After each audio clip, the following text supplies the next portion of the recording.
మరొకసారి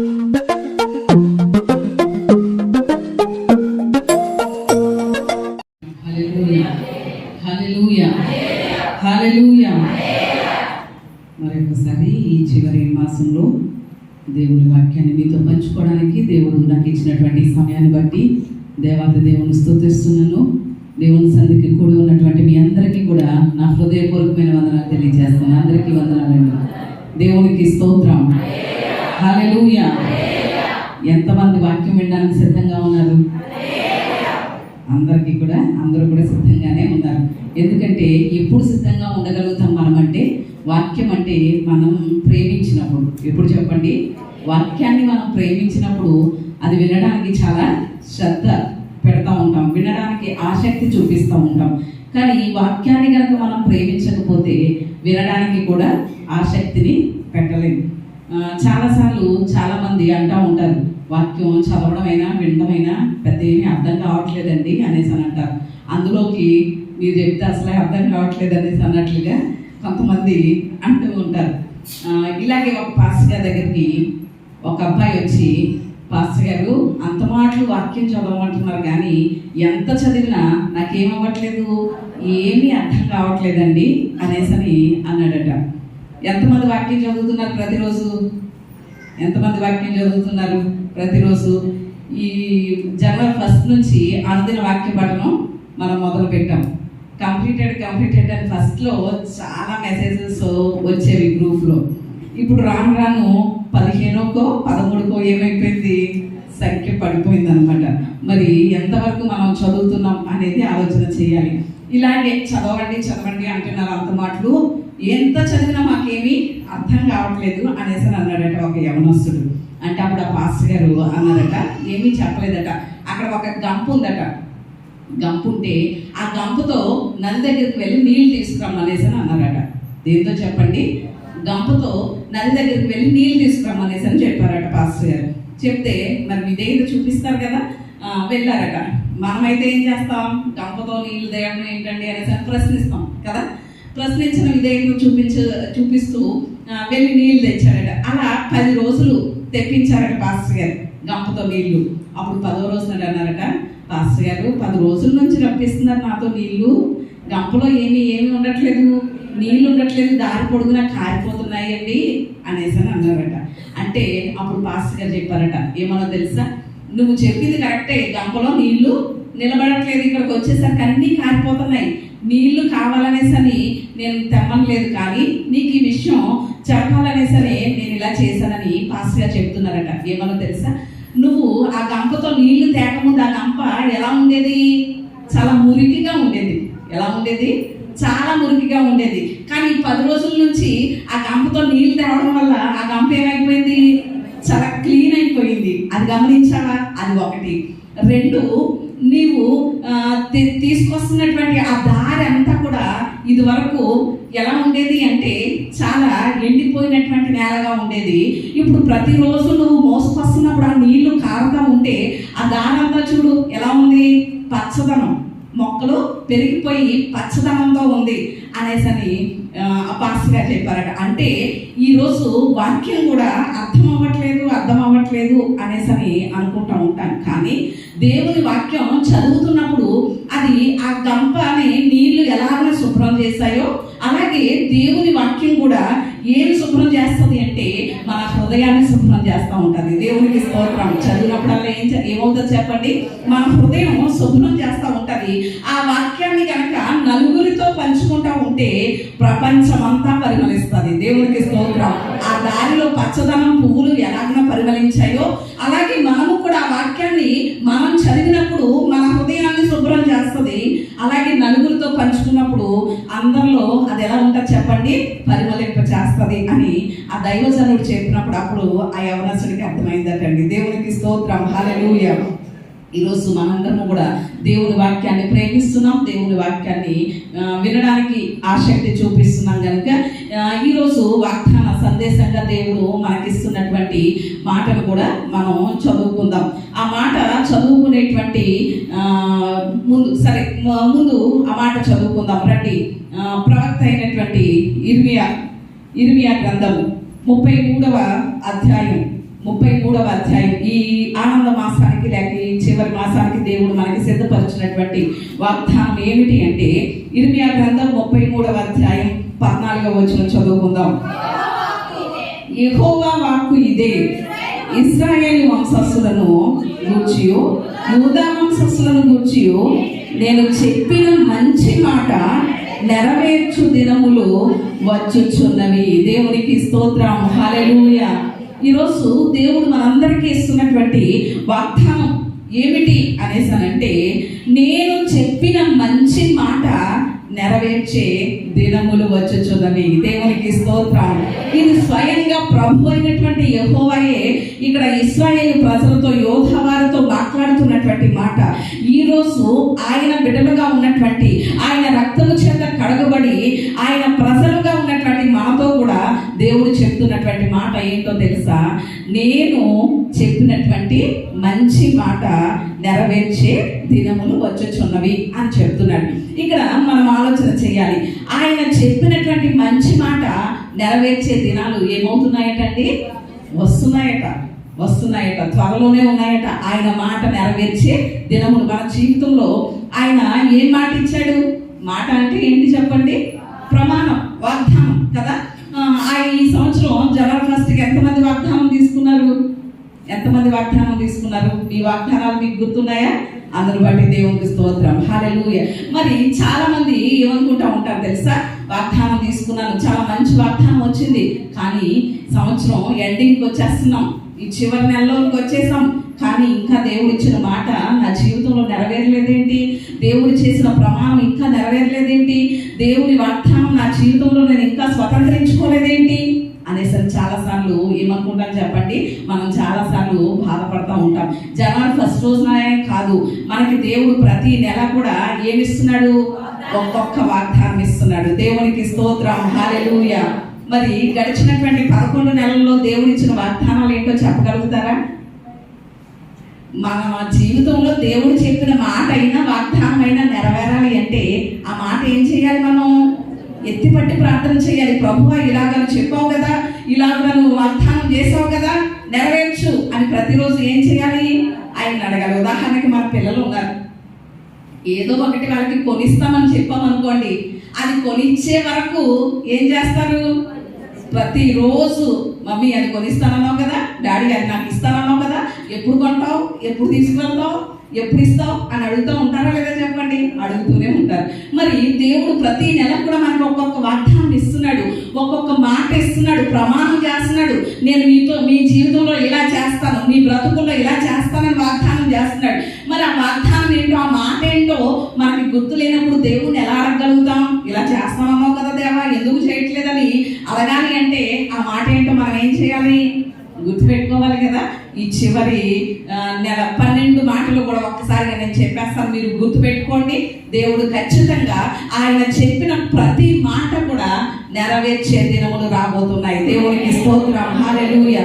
2024 జనవరిలో ఆయన ఇచ్చినటువంటి వాగ్దానం ఏంటి అంటే, ప్రతి స్థలంలో నేను నీ యొద్దకు వచ్చి నిన్ను ఆశీర్వదించదను అనేసి అని చెప్పాడు. అలాగే ఫిబ్రవరి నెలలో ఆయన ఇచ్చినటువంటి మాట ఏంటో తెలుసా? మునుపటి కంటే అధికమైన మేలు నేను మీకు కలుగజేసేదను అని చెప్పారు.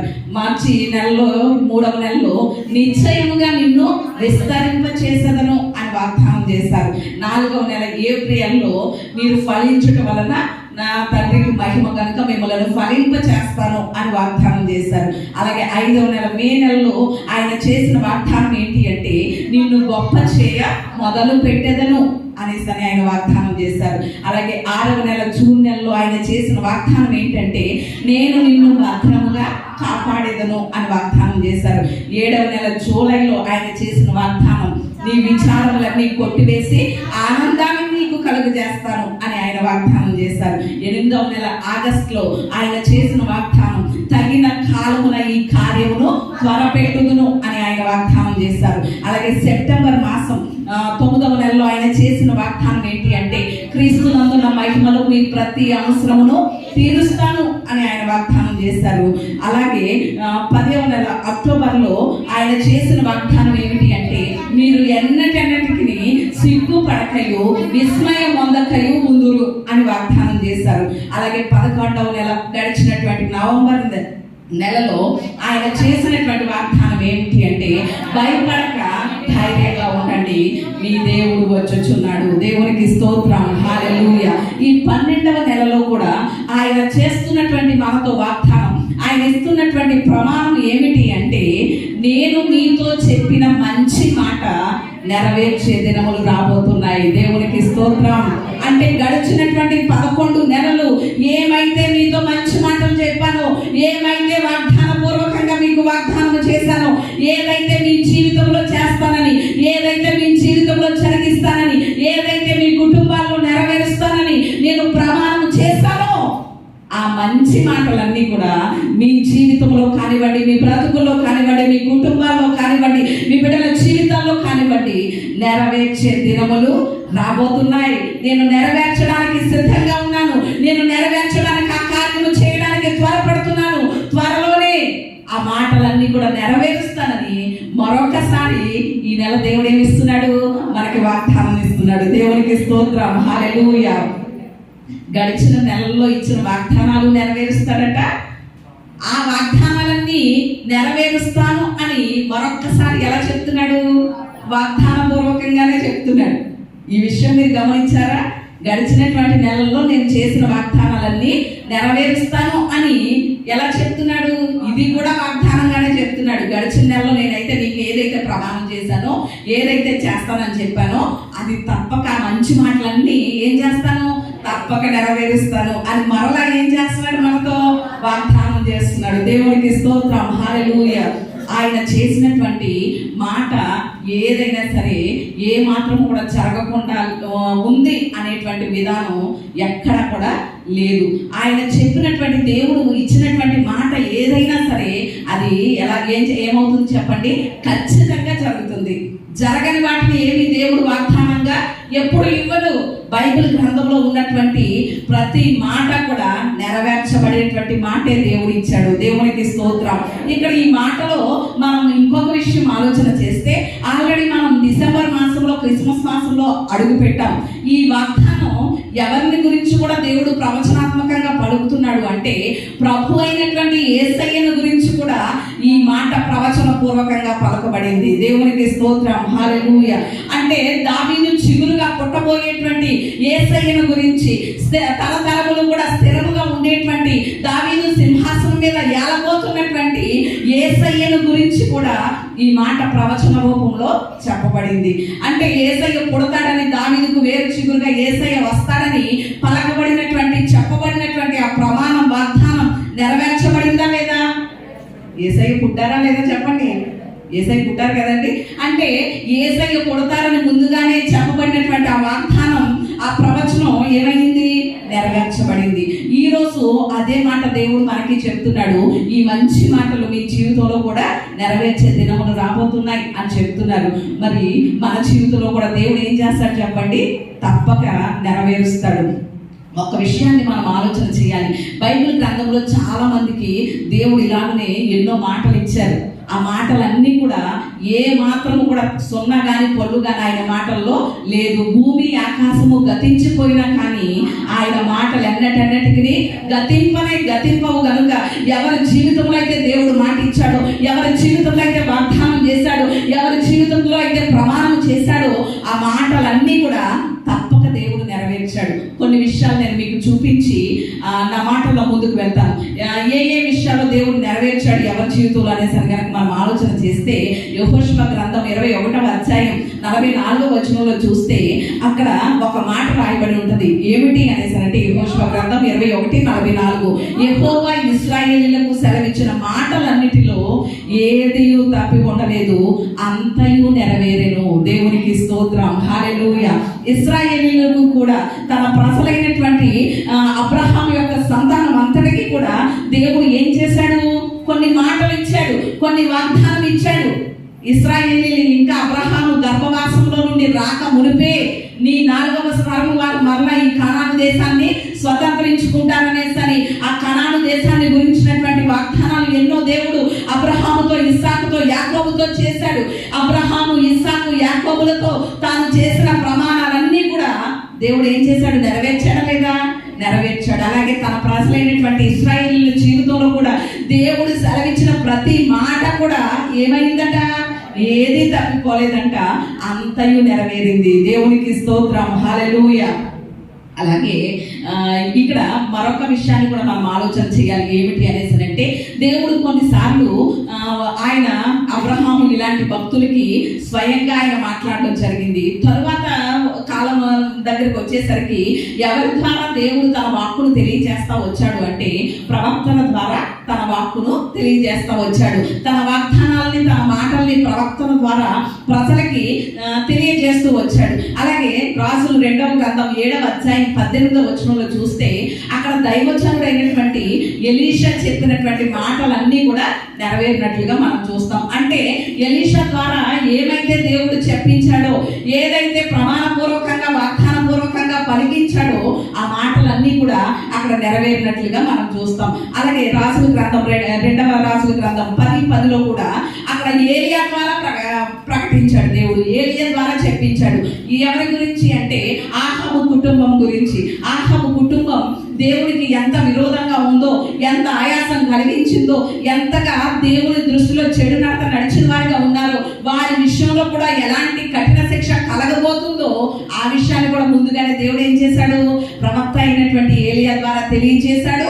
ఆ మాటలు కూడా ఏం చేశాడు? వాళ్ళ జీవితాల్లో నెరవేర్చాడు. అలాగే 2వ రాజుల గ్రంథం 20వ అధ్యాయం 9వ వచనంలో చూస్తే, హిజ్కియా జీవితంలో కూడా దేవుడు ఏం చేశాడు చెప్పండి? తన మాట వాగ్దానాన్ని నెరవేర్చాడు. దేవునికి స్తోత్రం, హల్లెలూయా.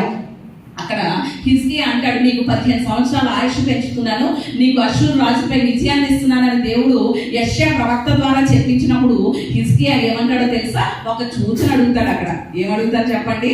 సూచన అడుగుతాడు. అప్పుడు దేవుడు సూచనగా అది నెరవేర్చడానికి ఆ గోడ గడియారంలో 10 మెట్లు వెనక్కి వెళ్ళడం సూచనగా కూడా దేవుడు చూపిస్తాడు.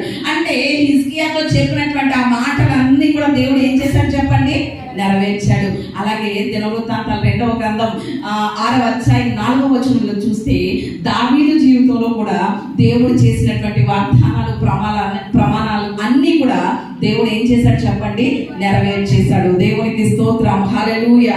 ఇలా ఒక్కరు కాదు, ఇద్దరు కాదు, బైబిల్లో ఉన్నటువంటి భక్తుల జీవితాల్లో దేవుడు ఏదైతే మాట ఇచ్చాడో ప్రతి ఒక్కరి జీవితంలో కూడా దేవుడు ఏం చేశాడు? ఆ మాటని నెరవేర్చేశాడు. భక్తుల జీవితాల సంగతి ప్రక్కన పెడితే, ఇక్కడ కూర్చున్నటువంటి లేకపోతే నిలబడినటువంటి నా జీవితంలో కానివ్వండి, కూర్చుని వాక్యం వింటున్నటువంటి మీ జీవితంలో కానివ్వండి, దేవుడు ఇచ్చినటువంటి మాటలు నెరవేర్చారా లేదా? ఆయన ఇచ్చినటువంటి వాగ్దానాన్ని మీరు స్వతంత్రించుకున్నారా లేదా? ఒక్కసారి గట్టిగా దేవుడికి స్తోత్రం చెప్తామా? హల్లెలూయా. మనందరి జీవితంలో కూడా చాలా సార్లు అనేకమైనటువంటి వాగ్దానాలు దేవుడు నాకు ఇచ్చాడు, మీకు ఇచ్చాడు. ఆ మాటలన్నీ కూడా నేను స్వతంత్రించుకున్నాను, మీరు స్వతంత్రించుకున్నారు. అంటే మన జీవితంలో కూడా ఆయన చెప్పిన ప్రతి మాట కూడా నెరవేర్చాడా లేదా చెప్పండి? నెరవేర్చాడు. మన దేవుడు ఎలాంటి వాడో తెలుసా? ఆయన చెప్పిన మాటలు నెరవేర్చుకోవడానికి ఎవరినైనా వాడుకుంటాడు. హల్లెలూయా. ఎవరినైనా వాడుకుంటాడు. ఒక్క చిన్న ఎగ్జాంపుల్ నేను బైబిల్లో చూపించి నా మాటల్లో ముందుకు వెళ్తాను. దినవృత్తాంతాలు 2వ గ్రంథం 36వ అధ్యాయం 22వ వచనంలో చూస్తే, అక్కడ అన్యరాజైనటువంటి కోరేషును దేవుడు వాడుకున్నాడు. దేవునికి స్తోత్రం, హల్లెలూయా. ఇశ్రాయేలుకి దేవుడు ఇచ్చినటువంటి మాటను నెరవేర్చడం కోసం, వారి యొక్క అవసరత తీర్చడం కోసం ఎవరిని వాడుకున్నాడు చెప్పండి? కోరేషును వాడుకున్నాడు. కోరేష్ ఎవరు? అన్యుడు, అన్యరాజు. అంటే మన జీవితంలో దేవుడు ఇచ్చినటువంటి మాట నెరవేర్చడం కోసం అన్యుల్ని సైతం ఏం చేస్తారు చెప్పండి? దేవుడు మన కొరకు వాడుకుంటాడు. దేవునికి స్తోత్రం, హల్లెలూయా. మరి ఈరోజు ఆయన మన జీవితంలో ఇచ్చినటువంటి ప్రతి మాట, ఒకవేళ మనం ఎదురు చూస్తున్నామేమో, అయ్యో దేవా ఇన్ని వాగ్దానం చేస్తావు కదా, ఈ సంవత్సరం చివరి దినాల్లో నేను ఉంటున్నాను కదా, ఇంకా ఈ సంవత్సరం నా వాగ్దానాన్ని నేను స్వతంత్రించుకోలేదే, అయ్యో నేను ఇచ్చిన నా జీవితంలో నేను చెప్పినటువంటి మాట ఇంకా నెరవేర్పును నేను చూడట్లేదే, ఎప్పుడు వస్తుంది ఆ నెరవేర్పు అని ఒకవేళ చింతిస్తున్నావేమో, ఆలోచన చేస్తున్నావేమో, ఒకవేళ నీ హృదయమే నేను ప్రశ్నిస్తుందేమో, ఇంకెప్పుడు నీ దేవుడు చేస్తాడు, ఇంకెప్పుడు ఆయన నెరవేరుస్తాడు అని ఒకవేళ ప్రశ్నలు మనకి మనమే మన జీవితంలో ఎదురయ్యేటువంటి ప్రశ్నార్థకమైనటువంటి పరిస్థితులు ఎన్నో కలుగుతున్నాయేమో. అలాంటి పరిస్థితుల్లో కూడా దేవుడు ఈరోజు చెప్తున్నాడు ఏంటో తెలుసా, నేను మీకు ఇచ్చినటువంటి ఆ మంచి మాటలన్నీ కూడా నెరవేర్చే దినములు రాబోతున్నాయి. దేవునికి స్తోత్రం. వస్తున్నాయి. మీరేమాత్రం కూడా కంగారు పడవద్దు. ఒకవేళ అవసరంలో ఉన్నారనేసి అని, ఆర్థిక ఇబ్బందులతో ఉన్నారని బాధపడుచున్నారా, ప్రతి అవసరాన్ని నేను తీరుస్తానని మీ జీవితంలో చేసిన వాగ్దానం తప్పక నెరవేరుస్తాను. అది నెరవేర్చే దినములు వస్తున్నాయి అని ఆయన చెప్తున్నాడు. ఒకవేళ బలహీనతలో ఉన్నారో స్వస్థపరిచే దేవుడు నేనే అని చేసిన వాగ్దానం నెరవేరుస్తాను అనేసి ఆయన చెప్పిన ప్రతి మాట కూడా, ఏ కార్యం కొరకైతే మీరు ఎదురు చూస్తున్నారో ఆ కార్యం తగిన కాలమున నేను మీ కార్యాన్ని చేస్తాను అని ఆయన చెప్పిన వాగ్దానం నెరవేర్చడానికి దినములు రాబోతున్నాయని ఆయన చెప్తున్నారు. మరి ఈరోజు మన జీవితంలో తప్పక ఆయన ఏం చేస్తారు చెప్పండి? మేలు చేస్తాడు. తప్పక ఆయన ఇచ్చినటువంటి మాట నెరవేరుస్తాడు.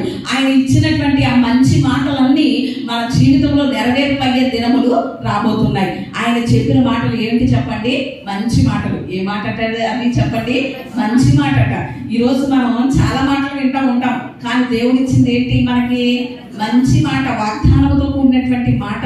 అది ఆయన ఖచ్చితంగా చేస్తాను, నిశ్చయంగా చేస్తాను అని చెప్పినటువంటి మాటలు మనతో చెప్పాడు. ఎందుకంటే ఆయన మనం ఆరాధిస్తున్నటువంటి దేవుడు కూడా ఎవరు చెప్పండి? మంచి దేవుడు కనుక మనకి ఏం చెప్తున్నాడు? మంచి మాటలే వాగ్దానంగా ఇస్తున్నాడు. దేవునికి స్తోత్రం. హల్లెలూయా. మన దేవుడు ఎంతైనా మంచివాడు. God is good all the time అనేసని ఒక పాట ఉంటది. ఆ పాట చాలా అర్థవంతంగా ఉంటది. ఇంగ్లీష్ లో ఉంటది ఆ పాట, చాలా అర్థవంతంగా ఉంటది. అంటే ప్రతి పరిస్థితిలోనూ, ప్రతి సమయంలోనూ కూడా ఆయన ఎవరు? మంచివాడే. మనం ఏమనుకుంటామో తెలుసా? మనకి కష్టాలు వచ్చినప్పుడు దేవుడు మంచివాడు కాదు అనుకుంటాం, కానీ మనకి మంచి జరిగింది అనుకోండి, అయిపోయి దేవుడు మంచివాడే అనుకుంటాం కదా. కానీ ఆ మాట ఏం తెలియజేస్తుందో తెలుసా?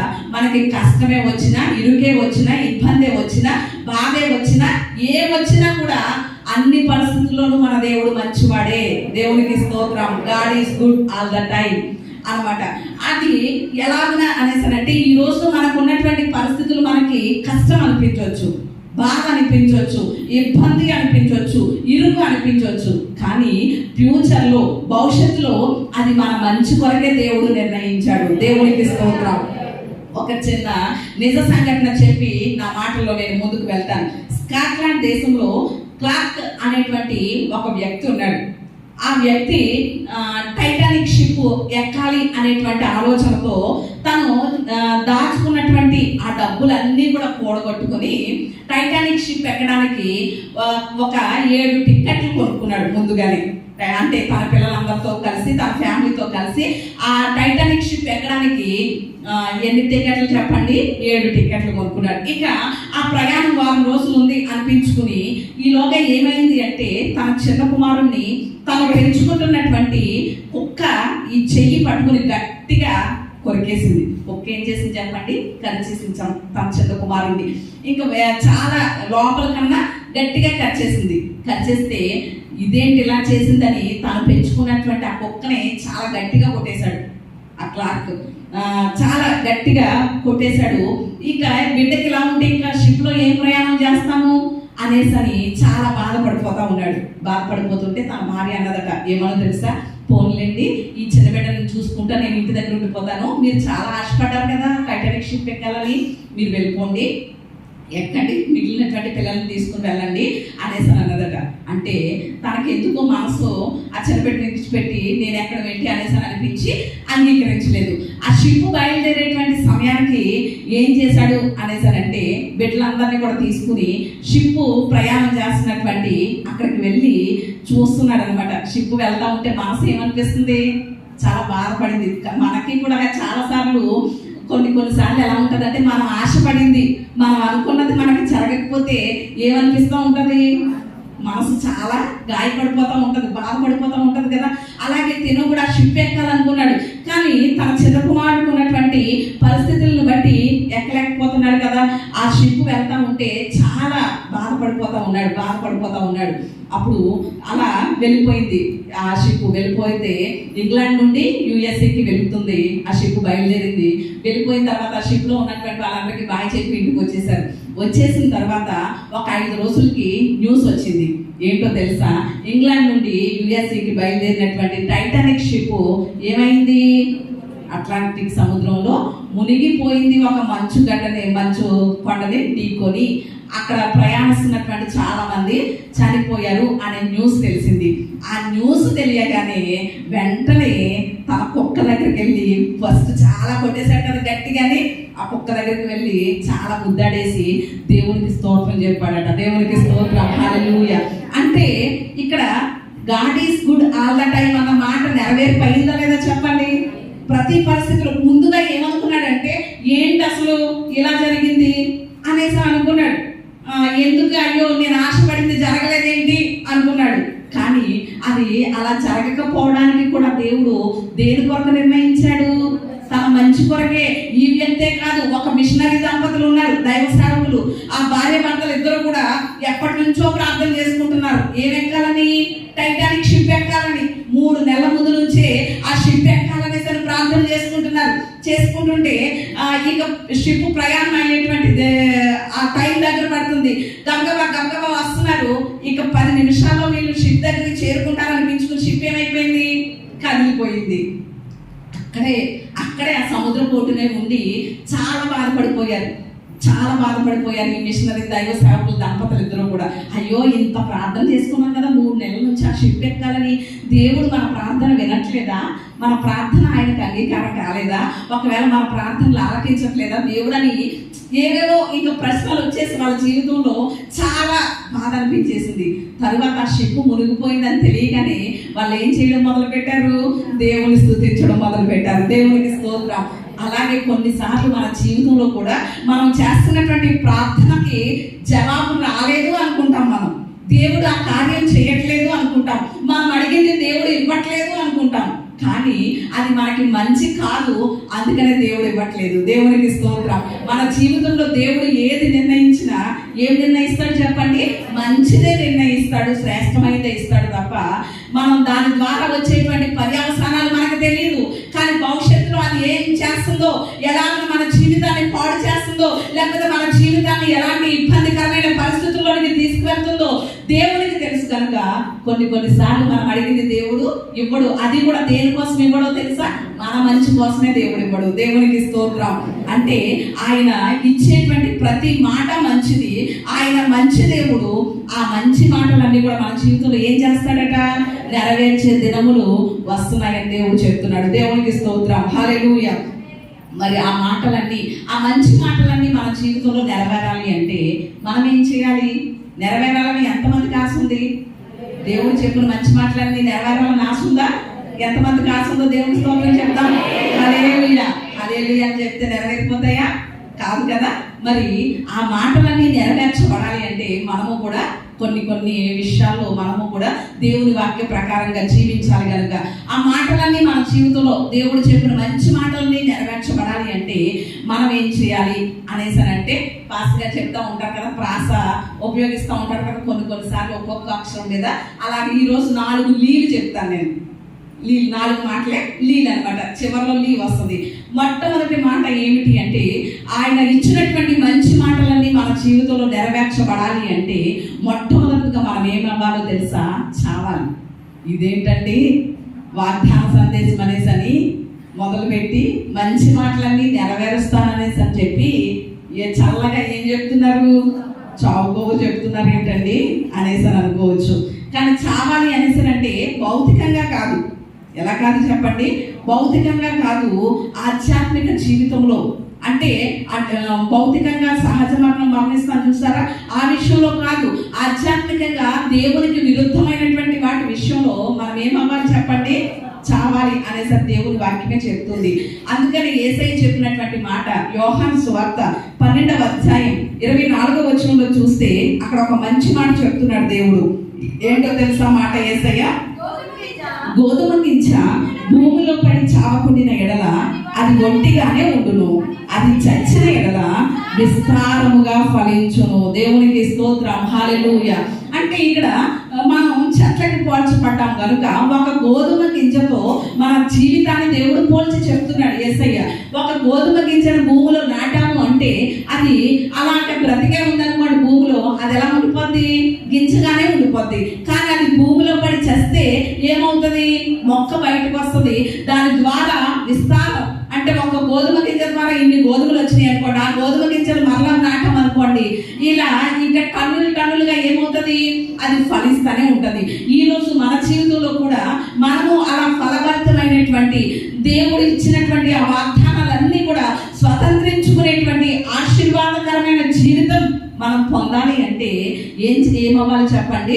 చావాలి. ఎందులో చావాలి? ఏ విషయాలు మనలో చావాలి అంటే చాలా మందికి ఏముంటుంది అంటే గర్వం ఉంటుంది. ఏముంటుంది చెప్పండి? గర్వం, అహం. అందుకని ఒక మంచి మాట ఉంటుంది, ఏమనో తెలుసా? అసలు ఎవరు వెయ్యకుండగానే ఏమొస్తుందట? కలుపు వస్తుందట. కలుపుని ఎవరైనా నాటుతారో చెప్పండి? చేయాలో ఎవరు నాటరు. అంటే ఎవరు నాటకుండగానే పెరిగేది కలుపు. మనిషిలో కూడా ఏంటి ధనాన్ని వచ్చేసరికి వచ్చేది ఏంటి చెప్పండి? అహం అనేసి ఒక మంచి మాట ఉంటుంది. అంటే ఈరోజు మనలో ఉన్నటువంటి అహం, గర్వం అనేది చావాలి. కొంతమందికి ఏముంటుందంటే గర్వం సంగతి ఎలా ఉన్నా కొంతమంది బాగుపడుతూ ఉంటే చూడలేనటువంటి అసూయ ఉంటుంది, స్వార్థం ఉంటుంది, లేకపోతే కక్షలు ఉంటాయి, కోపాలు ఉంటాయి, శరీరీచ్ఛలు, లేకపోతే బద్ధకం. ఇలాంటివన్నీ ఏమవ్వాలి చెప్పండి? మనలో చావాలి. ఇలాంటి శరీర విషయంలో, శరీర క్రియల విషయంలో దేవుని వాక్యానికి విరుద్ధమైనవన్నీ మనలో కనుక చంపేసుకుంటే, అవన్నీ కనుక చస్తే మనము ఏమవుతాం చెప్పండి? దేవుడు ఇచ్చినటువంటి ఆ మంచి మాటలు నెరవేర్పుని చూస్తాం. దేవునికి స్తోత్రం, హల్లెలూయా. మన జీవితాలు ఆశీర్వాదకరంగా ఉంటాయి. మరి ఈరోజు కానీ అవన్నీ మనలోనే ఉంచి చంపుకోకుండా నేను ఆశీర్వాదం చూడాలి, దేవుని వాగ్దానం నెరవేర్పు చూడాలి అంటే ఎలా పొందుకోగలుగుతాను చెప్పండి? ఉదాహరణకి మీరు ఒక హాస్పిటల్ దగ్గరికి వెళ్ళారు, హాస్పిటల్కి ఒక వైద్యుడి దగ్గరికి వెళ్తే కడుపులో కంతి ఉందన్నారు. అప్పుడు కంతి వద్దండి, నేను పెంచుకుంటానండి, నాలోనే ఉంచేసుకుంటానండి అంటారా? ఎవరైనా చెప్పగలుగుతారా? అలా చెప్పరు కదా. ఏం చేస్తారు? వెంటనే ఆపరేషన్ చేసి తీసేయండి అంటారు. అంటే డాక్టర్ గారు మనకి హాని కలిగించేటువంటి, నిన్న కూడా మొన్న ఒక అమ్మాయి వచ్చింది, మనీష్ అనేసరి, తన కుమార్తెకి కడుపులో కంతుంది, చిన్న బిడ్డ. ఆ బిడ్డకి త్వరగా ఆపరేషన్ చేయాలని ప్రార్థన చేయమని ప్రేయర్ రిక్వెస్ట్ కూడా ఆ బిడ్డ కోరడం జరిగింది. అంటే అది అలా ఉండిపోతే ప్రాణానికి ప్రమాదం అని చెప్పారట డాక్టర్లు. మనం ఈ విషయం ఆలోచన చేయాలి. అంటే మన శరీరంలో ఏదైతే మనకి హాని కలిగిస్తుందో దాన్ని డాక్టర్లు ఏం చేస్తారు? ఆపరేషన్ అయినా చేసి తీసేస్తారు కదా, హాని కలిగించేది. మరి ఈరోజు ఈ కోపమైనా, మత్సరమైనా, అసూయ అయినా, గర్వమైనా ఇవన్నీ మన ఆధ్యాత్మిక జీవితానికి ఏం కలిగిస్తున్నాయి? హాని కలిగిస్తున్నాయి. ఏం కలిగిస్తున్నాయి చెప్పండి? హాని కలిగిస్తున్నాయి మన ఆధ్యాత్మిక జీవితానికి. కాబట్టి మన ఆధ్యాత్మిక జీవితానికి హాని కలిగించే వాటిని మనం ఏం చేయాలి? తీసేయాలి, మనలోంచి పక్కకి తీసేయాలి, చంపేయాలి. అందుకని పౌలు గారు ఒక మాట చెప్తారు. ఏంటి ఆ మాట అనేసానంటే, అపోస్తులైనటువంటి పౌలు రోమీయులకు రాసినటువంటి పత్రిక 6వ అధ్యాయం 11వ వచనం చూడండి ఒకసారి. అటువలే మీరును పాపము విషయమై మృతులుగాను, దేవుని విషయమై క్రీస్తు యేసునందు సజీవులుగాను మిమ్మును మీరే ఎంచుకొనుడి. దేవునికి స్తోత్రం, హల్లెలూయా. అంటే ఇక్కడ కూడా పౌలు గారు రోమలో ఉన్నటువంటి సంఘానికి చెప్తున్నటువంటి మాట ఏంటో తెలుసా? పాపం ఎదురైనప్పుడు, ఆజ్ఞాతిక్రమం పాపం, కోపపడడం కూడా ఏంటంట? పాపమే కదా, వాక్యం చెప్తుంది కదా. అంటే ఇలాంటి పరిస్థితులన్నీ మీకు ఎదురైనప్పుడు, పాపం ఎదురైనప్పుడు మిమ్మల్ని మీరు ఎలా ఎంచుకోవాలి? మృతులుగా, అంటే చచ్చిన వారిగా ఎంచుకోవాలి. చచ్చిన వారికి కోపం ఉంటుందా చెప్పండి? చచ్చిన వారికి గర్వం ఉంటుందా? చచ్చిన వారికి అసూయ ఉంటుందా? ఉండదు కదా. అంటే ఇవన్నీ మనకు ఎదురైనప్పుడు మనం మృతులుగా ఎంచుకోవాలి. క్రీస్తునందు ఎలా ఎంచుకోవాలట? సజీవులుగా ఎంచుకోవాలట. దేవునికి స్తోత్రం, హల్లెలూయా. అంటే మొట్టమొదటిది మనం చూస్తున్నాం ఇక్కడ ఏమిటి అనేసనంటే, మనం దేవుని మాట మన జీవితంలో నెరవేర్చబడాలి అంటే ఏమవ్వాలి? చావాలి. శరీర సంబంధమైనటువంటి విషయాల్లో చావాలి, లోక సంబంధమైన విషయాల్లో చావాలి. భౌతిక సంబంధమైనటువంటి దేవునికి ఆయాసకరమైన విషయాలు మనం చావాలి. అప్పుడు దేవుడు మన జీవితంలో ఇచ్చినటువంటి ఆ మంచి మాటను ఏం చేస్తాడు చెప్పండి? నెరవేరుస్తాడు. రెండవదిగా కూడా ఆయన ఇచ్చినటువంటి ఆ మంచి మాటలు మన జీవితంలో నెరవేర్పు అవ్వాలి అంటే ఏం చేయాలి అని కనుక మనం ఆలోచన చేస్తే, రెండవది విశ్వసించాలి. ఏం చేయాలి చెప్పండి? విశ్వసించాలి. ఆయన నా జీవితంలో వాగ్దానం చేశాడు, ఇలా చేస్తానని నాకు మాట ఇచ్చాడు, ఆ మాట నెరవేరుస్తాడు నా దేవుడు. ఎందుకంటే వాగ్దానం చేసిన దేవుడు నమ్మదగిన వాడు, మాట ఇచ్చి తప్పే దేవుడు కాదు అని మనం ఏం చేయాలి? నమ్మాలి, విశ్వసించాలి. మనం డిసెంబర్ మాసంలో అడుగు పెట్టాం కదా, అందుకని ఆ విషయాన్ని కూడా మనం చూద్దాం రండి. లూకా సువార్త 1వ అధ్యాయం. అలా విశ్వసించి ఆ కార్యాన్ని, ఆ మాట నెరవేర్పును పొందుకున్నటువంటి వ్యక్తి ఎవరు అనేసానంటే లూకా సువార్త 1వ అధ్యాయం 37వ వచనం చదువుకుందాం. దేవుడు చెప్పిన ఏ మాట అయినను నిరర్థకం కానేరదని ఆమెతో చెప్పాను. అందుకు మరియా, ఇదిగో ప్రభు దాసురాలను, నీ మాట చొప్పున నాకు జరుగును గాక అనేను. అంతగా దూత ఆమె యొద్ద నుండి వెళ్ళాను. ఇక్కడ యేసయ్య జననము గురించినటువంటి మాట, యేసయ్య పుట్టుదల గురించినటువంటి ఆ మాట, ఆ మంచి మాట మరియతో చెప్పడానికి గబ్రియేల్ అనేటువంటి దేవదూత మరియ దగ్గరికి వచ్చింది. దయాప్రాప్తురాల, నీకు శుభము అనేసని, నీ గర్భాన లోకరక్షకుడు పుట్టబోతున్నాడు అనే విషయాన్ని చెప్పినప్పుడు మొదట మరియ భయపడిన తరువాత అది మంచి మాట, దేవుడు తప్పక నా జీవితంలో నెరవేరుస్తాడు, ఎందుకంటే ఖచ్చితంగా ఆయన చెప్పిన మాట ఏది కూడా నిరర్థకం కాదు అని మరి ఏం చేసింది? విశ్వసించింది, నమ్మింది. మరియ జీవితంలో దేవుడు చెప్పిన మాట నెరవేరిపోయింది. దేవునికి స్తోత్రం, హల్లెలూయా. అలాగే నమ్మలేనటువంటి వ్యక్తి కూడా ఉన్నాడు, నమ్మలేని వ్యక్తి కూడా ఉన్నాడు. లూకా సువార్త 1వ అధ్యాయం 20వ వచనం చూడండి ఒకసారి. లూకా సువార్త 1వ అధ్యాయం 20వ వచనం చూడండి. మరియు నా మాటలు వాటి కాలమందు నెరవేరును, నీవు వాటిని నమ్మలేదు కనుక ఈ సంగతులు జరుగు దినము వరకు నీవు మాటలాడక మౌనివై ఉండు అని అతనితో చెప్పాను. ఇక్కడ ఎవరు కనిపిస్తున్నారు మనకంటే? జకర్యా కనిపిస్తున్నారు. జకర్యాతో కూడా ఈ గబ్రియేల్ అనేటువంటి దేవదూత జకర్యా దగ్గరికి కూడా దేవుడి ద్వారా పంపబడి, నీ గర్భాన కూడా ఒక బిడ్డ పుట్టబోతున్నాడు అనేసి అని చెప్తే, మేము వృద్ధాప్యంలో ఉన్నాం, ఇప్పుడు మాకు గర్భఫలం ఏంటి, ఇప్పుడు మాకు బిడ్డ పుట్టడం ఏంటి అని ఆ మాటలు ఏమవ్వలేదు, విశ్వసించలేదు, నమ్మలేదు. కాబట్టి ఏమన్నది దేవదూత? అవి నెరవేరే వరకు నువ్వు ఎలా ఉంటావు? మౌనిగా, అంటే మోగవాడిలాగే ఉండిపోతావు అని చెప్పింది. అలాగే యోహాను పుట్టే వరకు కూడా జకర్యా ఎలా ఉన్నాడు? మోగవాడిగానే ఉన్నాడు. అంటే ఇక్కడ మరి ఆ మాటలు నమ్మింది, యోహాను నమ్మలేకపోయాడు. కానీ దేవుడు చెప్పిన మాట మాత్రం ఏమైంది? నెరవేరిపోయింది. ఈరోజు మన జీవితంలో కూడా దేవుడు చేసినటువంటి ఆ వాగ్దానం, దేవుడు చెప్పినటువంటి ఆ మాట నెరవేర్చబడాలి అంటే మనం ఖచ్చితంగా ఏం చేయాలి చెప్పండి? నమ్మాలి, విశ్వసించాలి. మరి ఎంతవరకు మనం విశ్వసిస్తున్నాం, ఎంతవరకు నమ్మగలుగుతున్నాం, ఆయన వాగ్దానాల మీద ఎంతవరకు విశ్వాసంతో ముందుకు సాగగలుగుతున్నాం అనే విషయాన్ని మనల్ని మనం ఎంతైనా పరిశీలన చేసుకోవాలి. జార్జ్ మార్క్స్ అనేటువంటి ఒక వ్యక్తి ఉన్నాడు. ఆ వ్యక్తి చిన్న ఉద్యోగం చేసుకుంటున్నాడట. చిన్న ఉద్యోగం చేసుకుంటా అలా కుటుంబాన్ని పోషించుకుంటున్నాడు. తనకు వచ్చినటువంటి ఆ ఉద్యోగంలో, తను చేసుకునేటువంటి ఆ పనిలో జీతం కొద్దిగానే, చిన్న ఉద్యోగం అంటే కొద్దిగానే వస్తుంది కదా జీతం.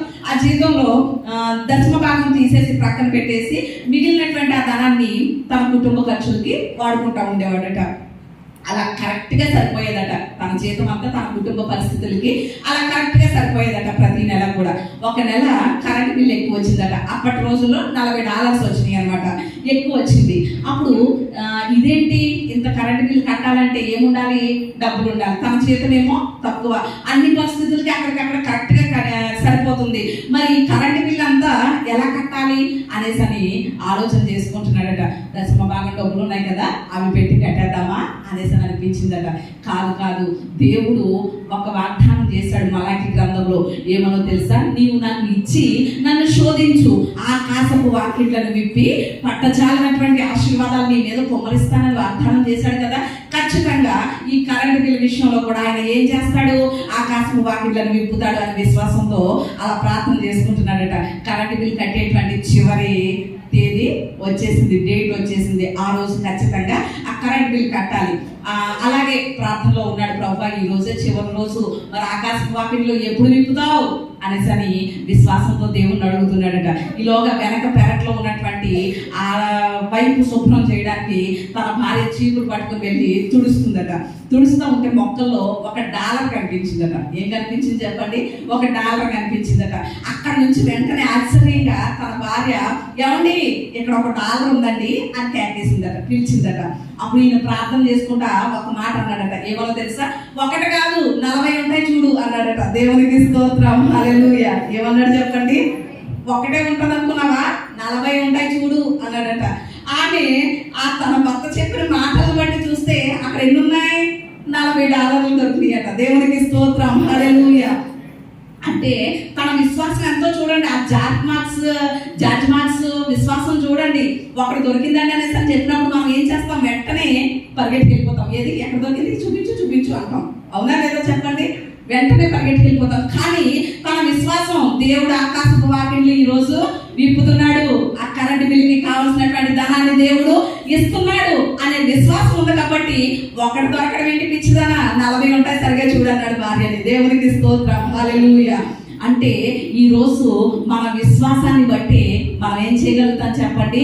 దేవుడు చేసినటువంటి ఆ వాగ్దానాల్ని పొందుకోగలుగుతాం, స్వతంత్రించుకోగలుగుతాం. ఆ మాటలు మన జీవితంలో నెరవేర్పు అవ్వాలి అంటే ఖచ్చితంగా మనలో ఏముండాలి? విశ్వాసం అనేది ఉండాలి. విశ్వాసం అనేది లేకుండా మన జీవితంలో ఏ కార్యమో చూడలేం. వాగ్దానం చేసిన దేవుడు మంచివాడే, ఇచ్చిన వాగ్దానము మంచిదే. కానీ మన జీవితంలో జరగట్లేదు అంటే కారణం ఏంటి? ఆయన చేతకాని వాడని కాదు, ఆయన మాటలో శక్తి లేక కాదు, కానీ మనలో ఏం లేదు? విశ్వాసం లేదు. కాబట్టి ఆ వాగ్దానాల నెరవేర్పును మనం చూడలేకపోతున్నాం. కానీ ఈ 2024 చివరి దినాల్లో దేవుడు చెప్తున్నటువంటి ఆ మాట ఏంటో తెలుసా? ఒకవేళ ఇన్ని రోజులు, ఇన్ని నెలలు, ఇన్ని సంవత్సరాలు నేను ఎన్ని మంచి మాటలు చెప్పినా కూడా మీరు నెరవేర్చుకోలేకపోయారేమో, మీరు స్వతంత్రించుకోలేకపోయారేమో, ఆ మాటల యొక్క నెరవేర్పును చూడలేకపోయారేమో. ఈ చివరి దినాల్లో నేను మీతో చెప్పిన ఆ మంచి మాటల్ని నెరవేరుస్తాను, మీరు ఏం చేయండి? విశ్వసించండి అంటున్నాడు దేవుడు. దేవునికి స్తోత్రం, హల్లెలూయా. రెండవదిగా ఏం చేయాలి చెప్పండి?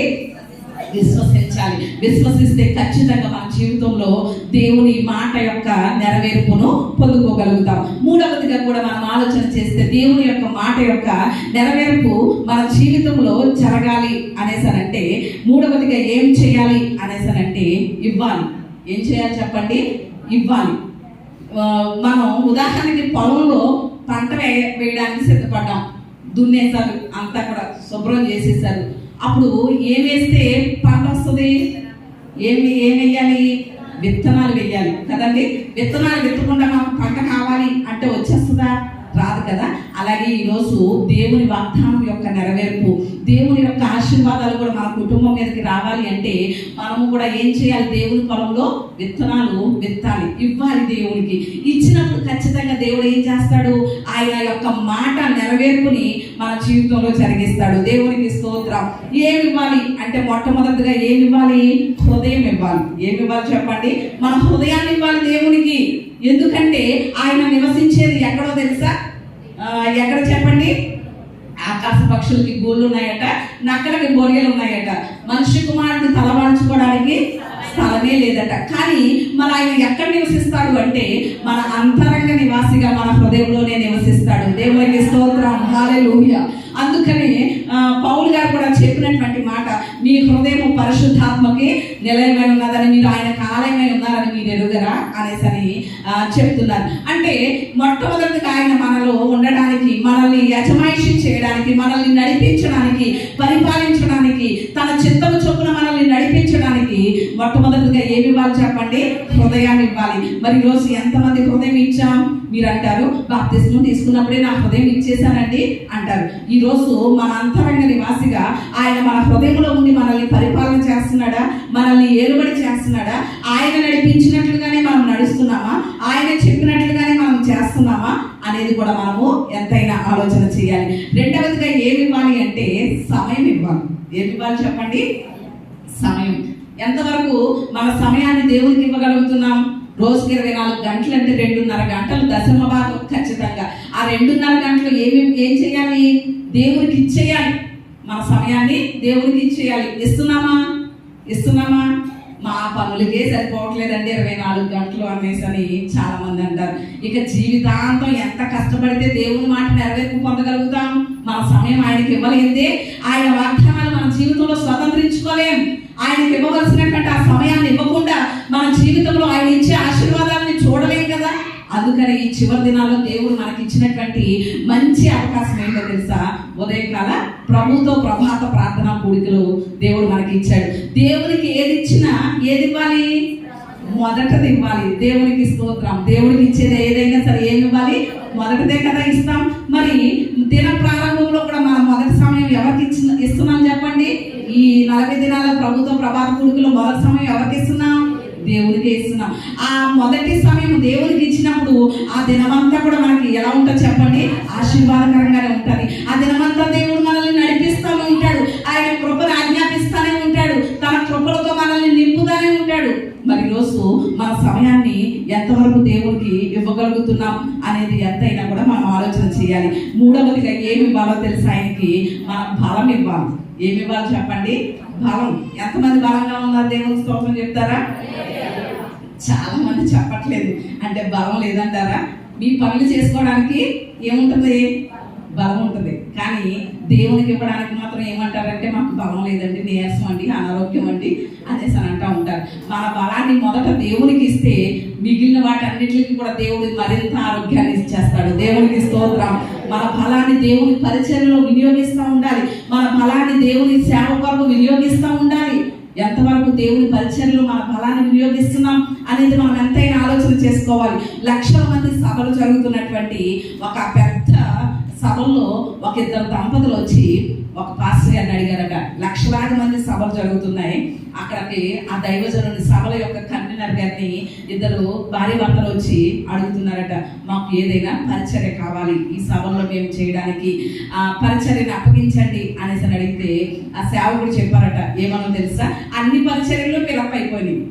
ఒక అదే అన్నం వండే పరిచర్యకి ఒకరు, లేకపోతే ఈ పరిచర్య, కానీ ఇలా ఈ లక్షలాది మంది సభల్లో ఈ జరిగేటువంటి దేవుని పరిచర్యలో ప్రతి దాని కొరకు మనుషులు ఏర్పాటైపోయారు. మేము ఈ పరిచర్యలో ఉంటాం, మేము ఈ పరిచర్య చేస్తామని అందరూ ఏర్పాటైపోయారు. ఇక మిగిలినటువంటి పరిచర్య ఏమైనా ఉంది అంటే అది బాత్రూమ్స్ కడగడం, ఆ పరిచర్య ఉంది అనేసి అని చెప్తే వాళ్ళు సంతోషంగా స్వీకరించారట ఆ భార్య భర్తలు ఇద్దరు కూడా. ఆ లక్షలాది మంది అంటే ఆ వాష్రూమ్లు ఎలా ఉంటాయో చూడండి, వాళ్ళు వాడినటువంటి వాష్రూమ్లు ఎలా ఉంటాయో చూడండి. అది కూడా నా దేవుని పరిచర్య, నా దేవుడు నాకు ఇస్తున్నటువంటి ఆ బలాన్ని ఏం చేయాలి?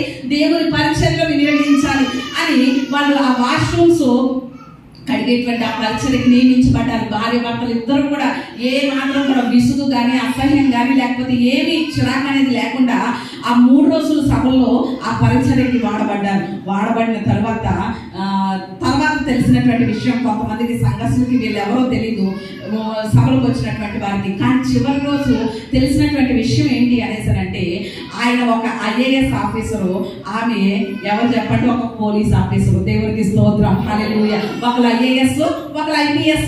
అంటే ఇలాంటి ఉన్నతమైనటువంటి ఆ విధానంలో ఉన్నటువంటి వాళ్ళు వచ్చి వాళ్ళ బలాన్ని ఎక్కడ ఉపయోగించారు? దేవుని పరిచర్యలో ఉపయోగించారు. దేవునికి స్తోత్రం. అందుకని వారి జీవితాలు అంత ఆశీర్వాదకరంగా ఉన్నాయి. అంత సమర్పణ ఉంది కాబట్టి అంత ఆశీర్వాదకరంగా దేవుడు వాళ్ళ జీవితాన్ని ఉంచాడు. మరి ఈరోజు మన బలాన్ని దేవునికి ఇవ్వగలుగుతున్నామా అనేది ఎంతైనా ఆలోచన చేయాలి. 4వదిగా ఏమిటి అంటే మన ధనాన్ని దేవునికి ఇవ్వాలి. ఏమి ఇవ్వాలి చెప్పండి? మన ధనాన్ని దేవునికి ఇవ్వాలి. ఎంతవరకు ఇస్తున్నాం? ఈ ఆనంద మాసం క్రిస్మస్ అనగానే బహుమానంగా యేసయ్య ఏం చేయబడ్డాడు చెప్పండి? మనకి ఇవ్వబడ్డాడు. తండ్రి అయినటువంటి దేవుడు యేసయ్యని ఏం చేశాడు? మన కొరకు ఇచ్చేశాడు. క్రిస్మస్ అంటేనే అర్థం ఏంటో చెప్పరా? ఇవ్వడం అని అర్థం. క్రిస్మస్ అంటే అర్థం ఏంటి చెప్పండి? ఇవ్వడం. తండ్రి అయినటువంటి దేవుడు యేసయ్యని మన కొరకు ఇచ్చేశాడు. నా కుమారుని మీరు శిక్షలు పెట్టుకుంటారో, మరణ శిక్ష విధిస్తారో, సిల్వ శిక్ష విధిస్తారో, లేకపోతే మీ శాప పాపాలన్నీ ఆయన మీద మోపుతారో, అన్యాయపు తీర్పు తీరుస్తారో, మొహం మీద ఉమ్ముతారో, పిడుగుతులు గుద్దుతారో, అంతా మీ ఇష్టం అని ఏం చేశాడు చెప్పండి? తన ప్రియ కుమారుడు, ఏకైక కుమారుడు, జనకైక కుమారుడు అయినటువంటి క్రీస్తుని మనకు తండ్రి అయిన దేవుడు ఏం చేశాడు? ఇచ్చేశాడు. యేసయ్య కూడా సరే నేను వీరందరికీ నేను ఇవ్వగలిగింది ఇస్తున్నానని ఆయన రక్తం అంతా మన కొరకు ఇచ్చేశాడు. తన ప్రాణాన్ని మనకి ఇచ్చేశాడు. దేవునికి స్తోత్రం, హల్లెలూయా. మరి ఈరోజు మనం ఏమి ఇవ్వగలుగుతున్నాం? ఆయనకి ఏమి ఇవ్వగలుగుతున్నాం? ఇచ్చినప్పుడే కదా ఆ వాగ్దానం యొక్క ఫలాన్ని మనం పొందుకోగలుగుతాం. దావీదు అన్ని విషయాల్లో కూడా ఏం చేయబడ్డాడు అంటే ఆశీర్వదించబడ్డాడు. అబ్రహాం అన్ని విషయంలో ఆశీర్వదించబడ్డాడు, దావీదు కూడా అన్ని విషయాల్లో ఆశీర్వదించబడ్డాడు. అంటే అన్ని విషయాల్లో ఆశీర్వదించబడేటువంటి ఆశీర్వాదం వాళ్ళకి ఎప్పుడు వచ్చిందో తెలుసా? దేవునికి ఇచ్చినప్పుడే. ఒక విషయాన్ని నేను మీకు చూపిస్తాను రండి. 23వ కీర్తనలో కనుక మనం ఆలోచన చేస్తే ఈ మంచి మాటలు మనకు కనిపిస్తాయి. 23వ కీర్తనలో అక్కడ దావీదు చెప్పినటువంటి మాట 6వ వచనం చూడండి ఒకసారి. నేను బ్రతుకు దినములన్నీ కృపాక్షేమములే నా వెంట వచ్చును. 5 చదవండి. 5 నా శత్రువుల ఎదుట నీవు నాకు భోజనం సిద్ధపరచుదువు, నూనెతో నా తలాంటి ఉన్నావు, నా గిన్నె నిండి పొర్లుచున్నది. దేవునికి స్తోత్రం, హల్లెలూయా. దావీదు గిన్నె అంట ఏమవుతుందట? నిండి పొర్లుతుందట. మరి దావీదుకి అలాంటి స్టేజ్ ఉందంటారా? అసలు పాత నిబంధన ప్రకారంగా గిన్నె నిండి పొర్లడం అంటే 3 అనుభవాలు. ఏమిటి అనేసి అని అంటారా? పాత నిబంధన గ్రంథంలో కనుక మనం ఆలోచన చేస్తే ధర్మశాస్త్రం ప్రకారం ఎవరైనా మన ఊరు వచ్చారనుకోండి, ఎవరైనా వేరే ఊరు వాళ్ళు మన ఊరు వచ్చారనుకోండి, అప్పుడు మన ఊర్లో వాళ్ళు ఆ రాత్రి నివసించడానికి ఎవరైనా ఒకరు ఏం చేయాలి? వాళ్ళకి ఆతిథ్యం ఇవ్వాలి, బస ఏర్పాటు చేయాలి. వాళ్ళు మన ఊరు సెంటర్లో ఉంటారనమాట. సెంటర్లో నిలబడి చూస్తారు. అప్పుడు రండి మా ఇంటికి మేము ఆతిథ్యం ఇస్తామని ఎవరొకరు తీసుకువెళ్ళాలి. అది ధర్మశాస్త్ర కట్టడ. అలాగే ఆ అతిథులు ఇంటికి వచ్చినప్పుడు అప్పుడు వాళ్ళు పానం చేసేదేంటి? ద్రాక్షారసం కదా. ఒక గిన్నెని ఏర్పాటు చేసి ఆ గిన్నెలో సగానికి ద్రాక్షారసం వేసి వచ్చిన అతిథికి ఇచ్చారనుకోండి, అప్పుడు అతిథికి నోటితో చెప్పక్కర్లేదు, వాళ్ళకి అర్థమైపోతుంది అనమాట. ఏమని అంటే వీళ్ళ యొక్క కుటుంబ పరిస్థితి ఏంటో వాళ్ళు అర్థం చేసుకోవడం కోసం గిన్నెలో సగం ద్రాక్షారసం ఇస్తారు. ఎలాగనేసానంటే ఈ రాత్రికి మట్టుకే మీకు మేము బస ఏర్పాటు చేయగలం, ఈ రాత్రికే మేము మీకు ఆతిథ్యం ఇవ్వగలం, తరువాత ఇచ్చే స్తోమత మాకు లేదు అని అర్థం. గిన్నెలో సగం ద్రాక్షారసం వేసిస్తే ఈ రాత్రికే మీకు ఆతిథ్యం ఇవ్వగలం అని అర్థం. గిన్నె అంచుల వరకు వేసిస్తే ఏమైనట్టో తెలుసా? మీరు ఏ పని మీద అయితే ఈ ఊరు వచ్చారో అప్పటి వరకు మేమేం చేయగలం? ఆతిథ్యం ఇచ్చే స్తోమత సామర్థ్యం దేవుడు మాకు ఇచ్చాడు. కాబట్టి మీ పని పూర్తయ్యే వరకు మా ఇంట్లో ఉండండి, ఆతిథ్యం తీసుకోండి, బస తీసుకోండి, బస మేము ఏర్పాటు చేస్తామని అర్థం. గిన్నె నిండా అంచుల వరకు ద్రాక్షారసం వేస్తే. కానీ పొంగి పొర్లేటట్లుగా కనుక ద్రాక్షారసం వేస్తే అర్థం ఏంటో తెలుసా? దేవుడు మమ్మల్ని బహుగా దీవించాడు, మీ పని అయిపోయిన తర్వాత కూడా మా కుటుంబంతో మీరు ఎన్ని రోజులు కావాలంటే అన్ని రోజులు ఉండొచ్చు, సంతోషించవచ్చు, మాతో మీరు గడపచ్చు. ఎందుకంటే దేవుడు మాకు ఏ కొరత ఇవ్వలేదు. దేవుడు మమ్మల్ని ఆశీర్వదించాడు, ఏ లోటు మా కుటుంబానికి చేయలేదు. కాబట్టి మీరు ఎన్ని రోజులైనా మాతో ఉండండి అని అర్థం. అంటే నోటితో చెప్పక్కర్లేదు మన ఆర్థిక పరిస్థితి, నోటితో చెప్పక్కర్లేదు మన కుటుంబ పరిస్థితి. ఆ గిన్నెలో మనం ఇచ్చే ద్రాక్షారసాన్ని బట్టి మన కుటుంబ పరిస్థితి ఏంటో, మన ఆర్థిక పరిస్థితి ఏంటో వచ్చిన అతిథికి ఏమైపోద్ది? అర్థమైపోతూ ఉంటుంది. ఇప్పుడు మనమైతే వంటగదిలో గిన్నెలు పగలగొట్టడం ఇలాంటి శబ్దాలు చేస్తూ ఉంటారు బంధువులు వచ్చినప్పుడు, ఇక వెళ్ళిపోండి అనేసి అని చెప్పలేక. కానీ పాత నిబంధన ప్రకారంలో నిబంధన గ్రంథంలో జరిగేటువంటి విషయాలు ఇవన్నమాట అండి. అప్పుడు దావీదు ఏం చేస్తున్నాడు? సగం ద్రాక్షారసం ఇచ్చాడా గిన్నెలో? కాదు. అంచుల మట్టుకు ఇచ్చాడా? కాదు. దావీదు యొక్క గిన్నె ఏమవుతుందట? నిండి పొర్లుతుందట. దేవునికి స్తోత్రం, హల్లెలూయా.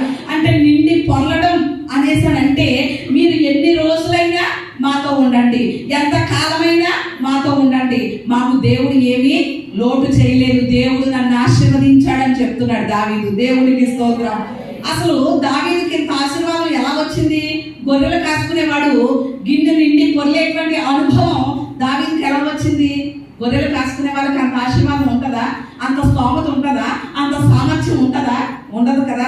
కానీ అరణ్యంలో గొర్రెలు మేపుకునేటువంటి దావీదు గిన్నె నిండి పొర్లేటువంటి ఆతిథ్యం ఇచ్చే అనుభవం, అంతటి ఆశీర్వాదం, అంతటి దీవెన దేవుడు ఇచ్చాడంటే కారణం ఏంటో తెలుసా? తన ధనాన్ని దేవుడికి ఇచ్చే హృదయం కలిగిన వాడు కనుక. దేవునికి స్తోత్రం. ఏం తెలుసు చెప్పండి దావీదుకి? దేవుడికి ఇవ్వడం తెలుసు. అందుకని దినవృత్తాంతాల మొదటి గ్రంథం 29వ అధ్యాయం 12వ వచనం చూడండి. అక్కడ దావీదు ఎన్నెన్ని ఇచ్చాడో అక్కడ మనకి దేవుని సన్నిధిలో దేవుని మందిరం కొరకు ఆయన ఎన్నెన్ని ఇచ్చాడో అక్కడ మనకి కనిపిస్తూ ఉంటుంది. దినవృత్తాంతాల మొదటి గ్రంథం 29వ అధ్యాయం 12.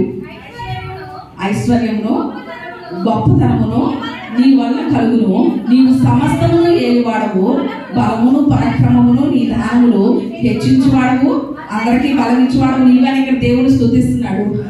ఇక్కడ 5వ వచనం చూడండి ఒకసారి. ఈ దినమున యెహోవాకు ప్రతిష్ఠితముగా మనఃపూర్వకముగా ఇచ్చేవారు ఎవరైనా ఉన్నారా అనేసి అని ఇక్కడ ప్రజలకి ఏమిస్తున్నాడంటే పిలుపునిస్తున్నాడు. ఇక్కడ 29 మొదటి వచనం నుండి కనుక మనం అక్కడ చదివితే అక్కడ ఏమిచ్చాడో తెలుసా? అధ్యాయం అంతా మీరు ఇంటికి వెళ్ళిన తర్వాత చదివితే దావీదు దేవుని కొరకు ఇచ్చినవేంటో అక్కడ మనకు కనిపిస్తాయి. బంగారం, వెండి, ఇనుము, ఇత్తడి, ఇలాగ రత్నాలు ఇవన్నీ కూడా ఏం చేశాడు? దేవునికి ఇచ్చాడు, దేవుని మందిరం కొరకు. అంటే ఎంతగా దేవుడికి ఇచ్చేటువంటి ఆ పరిస్థితి ఎప్పుడు పొందుకున్నాడో తెలుసా? మొదట కొంచెంగా ఉన్నప్పుడు ఇచ్చాడు, తర్వాత దేవుడు ఏం చేశాడు? ఆశీర్వదించడం. మరలా ఆశీర్వదించిన తర్వాత మరలా ఇస్తున్నాడు. దాన్ని ఇంకా ఇంకా దేవుడు ఏం చేస్తున్నాడు? నూరంతలు చేస్తున్నాడు. దేవునికి స్తోత్రం.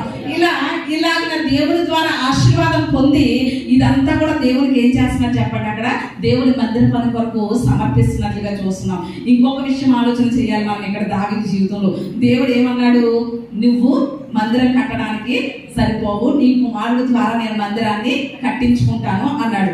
అంటే నువ్వు మందిరం కట్టొద్దని చెప్పేశాడు దావీదుతో దేవుడు. మందిరం కట్టొద్దన్నప్పుడు మనం ఇస్తామో చెప్పండి? నువ్వేమి ఈ పనికి పని చేయమని చెప్పేసాం అనుకోండి, వాళ్ళు వస్తారా? ఆ పని మళ్ళా ముట్టుకుంటారా? మళ్ళా దేవునికి ఇస్తారా? ఇవ్వరు కదా. కానీ దావీదుతో దేవుడు నువ్వు మందిరం కట్టొద్దని చెప్పినా కూడా ఏం చేస్తున్నాడు? దావీదు ఇస్తున్నాడు. దేవునికి స్తోత్రం. ఎందుకంటే దేవునికి ఇవ్వడంలో ఉన్న ఆశీర్వాదం ఏంటో దావీదుకు తెలుసు కనుక. దేవునికి స్తోత్రం. హల్లెలూయా. నువ్వు కట్టొద్దు మందిరం అని దేవుడు చెప్పినా కూడా దేవునికి ఇవ్వడం మానలేదు. ఎందుకంటే దేవునికి ఇవ్వడం ద్వారా వచ్చేటువంటి ఆశీర్వాదం ఏంటో, ఆ దీవెనలు ఏంటో దావీదుకి తెలుసు కనుకనే ఏ మాత్రము కూడా తను ఆలస్యం చేయకుండా దేవుని మందిరం కొరకు తన దగ్గర ఏదైతే ఉందో అవన్నీ కూడా దేవునికి ఇస్తున్నట్లుగా మనం చూస్తున్నాం. మరి ఈరోజు ఎంతవరకు మనం ఇస్తున్నాం?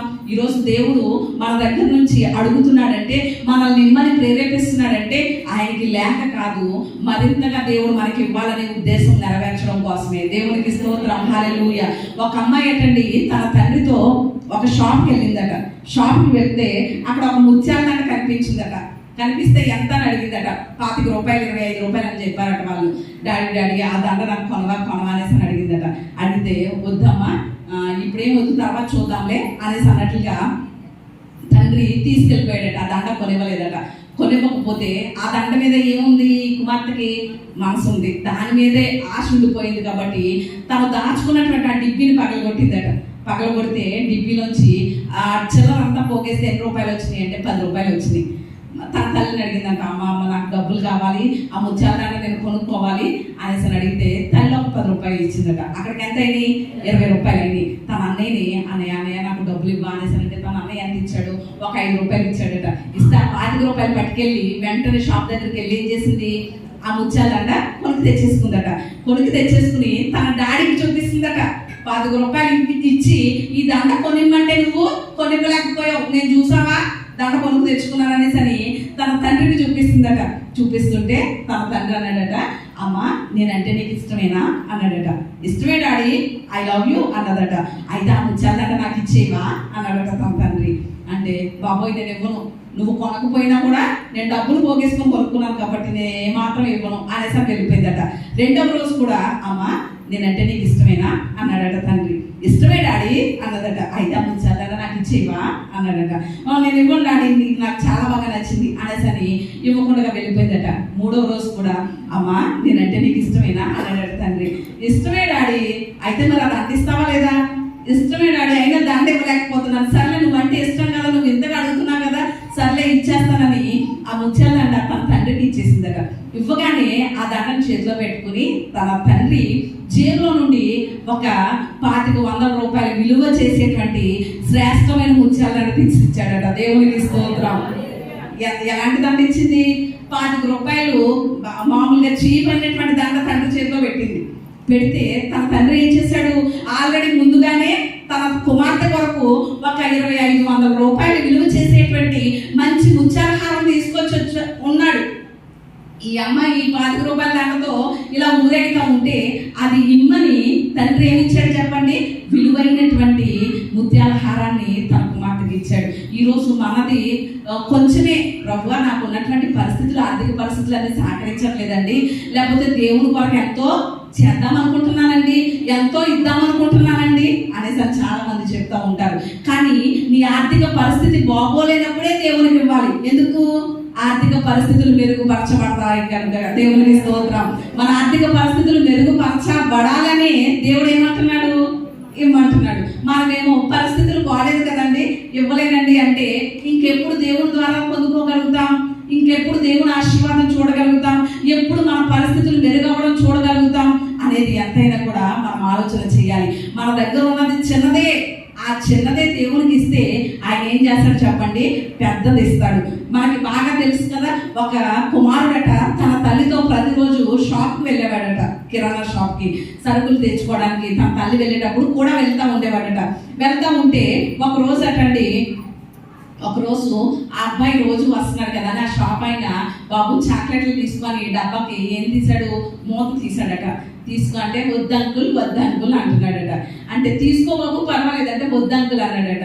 అయ్యో నువ్వు తీసుకోవడానికి మొహమాట పడుతున్నావేమో అని ఆ షాప్ ఆయన కొన్ని చాక్లెట్లు తీసి ఆ అబ్బాయి చేతిలో పెట్టాడట. పెడితే వచ్చేస్తున్నారట ఇద్దరు, తల్లి కొడుకులు ఇద్దరు వచ్చేస్తుంటే తల్లి అడిగిందట దారిలో, ఏమన్నా తెలుసా? ఆ షాప్ అయిన అంకుల్ గారు చాక్లెట్లు తీసుకోమంటే ఎందుకు తీసుకోలేదురా నువ్వు అనేసి అడిగిందట. అడిగితే అబ్బాయి అన్నాడట, మమ్మీ నా చెయ్యి చిన్న చెయ్యి కదా, నేను తీసుకుంటే ఎన్ని వస్తాయి? కొన్నే వస్తాయి. మరి అంకుల్ గారు చెయ్యి పెద్ద చెయ్యి కదా, అందుకని ఆయన ఇస్తే ఎన్ని వస్తాయి? ఎక్కువ ఇస్తాయి, అందుకనే నేను తీసుకోలేదు అన్నాడట. దేవునికి స్తోత్రం. మరి ఈరోజు మన చిన్నది కనుక దేవునికి ఇస్తే, దేవుని చేతుల్లో పెడితే ఆయన చెయ్యి ఎలాంటిది? ఆ కిరాణా షాప్ అంకుల్ గారి కన్నా పెద్ద చెయ్యి మనం ఆరాధిస్తున్న దేవుని. దేవునికి స్తోత్రం. ఆయన చేతులు కురచగా లేవు మనకి ఇవ్వడానికి. కాబట్టి ఖచ్చితంగా ఆయన మనకి నూరంతల దీవెన ఆశీర్వాదం ఇవ్వాలి అనేసి అంటే మనం ఏం చేయాలి చెప్పండి? ఆయనకి ఇచ్చేటువంటి అనుభవం మనం కలిగి ఉండాలి. మరి ఈరోజు ఎంతవరకు మనం ఇస్తున్నాం అనేది ఎంతైనా ఆలోచన చేయాలి. నాకున్నదంతా నీకే ప్రభు అనేసి అని పాటలు పాడతాం, మాటలు చెప్తాం. కానీ కానుక అర్పించేటువంటి సమయానికి ఏం వెతుకుతూ ఉంటాం? చిల్లర నోట్లు వెతుకుతూ ఉంటాం. అంటే దేవునికి మనం ఏది ఇస్తామో అదే పోసుకుంటాం కదా. మనం ఏది విత్తితే, ఉదాహరణకు మీకు చేనుంది, ఆ చేలో మీరు వరి ఇస్తారు, గోధుమలు కోస్తారా? వేరుశనగ కోస్తారా? ఏం కోస్తాం? వరే కోస్తాం కదా. మనం ఏం విత్తుతామో అదే కోస్తాం.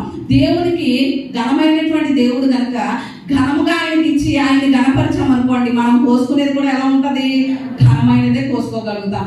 మనం చిన్నదే విత్తాం అనుకోండి, ఆయన కోసుకునేది కూడా ఎలా ఉంటుంది? చిన్నగానే ఉంటుంది. ఈరోజు నేను ఖచ్చితంగా చెప్పగలను, ఈరోజు ఇలాంటి ఆశీర్వాదం దేవుడు నాకు ఇవ్వడానికి కూడా కారణం నా తల్లి దేవునికి విత్తేటువంటి అనుభవం. దేవునికి స్తోత్రం. హల్లెలూయా. దేవుని పరిచర్యకు కానీ దేవుని సేవకు కానీ అంటే ఇక పరుగులు తీస్తుంది. ఎందుకో తెలుసండి? విత్తడానికి, ఇవ్వడం కోసం. ఎలాంటి పరిస్థితి అయినా కూడా, తన ఆర్థిక పరిస్థితి ఎలా ఉన్నా కూడా దేవునికి ఇచ్చే విషయంలో ముందు ఉంటుంది. అందుకని తాను విత్తింది కాబట్టి ఈరోజు నేను మా తమ్ముడు ఏం చేస్తున్నాం? ఆ ఫలాలు కోసుకుంటున్నాం, ఆ పంటను కోసుకుంటున్నాం. నా తల్లి దగ్గర నుంచి నేను నేర్చుకున్నది కూడా ఏంటి అంటే దేవునికి ఇవ్వడమే నేర్చుకున్నాను.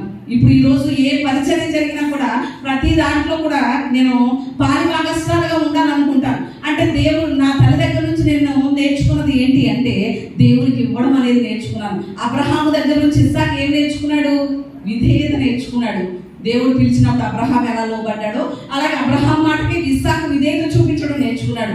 నేను ఈరోజు నా తల్లి దగ్గర నుంచి నేర్చుకున్నది ఏంటంటే దేవునికి ఇవ్వడం నేర్చుకున్నాను. దేవునికి స్తోత్రం. హల్లెలూయా.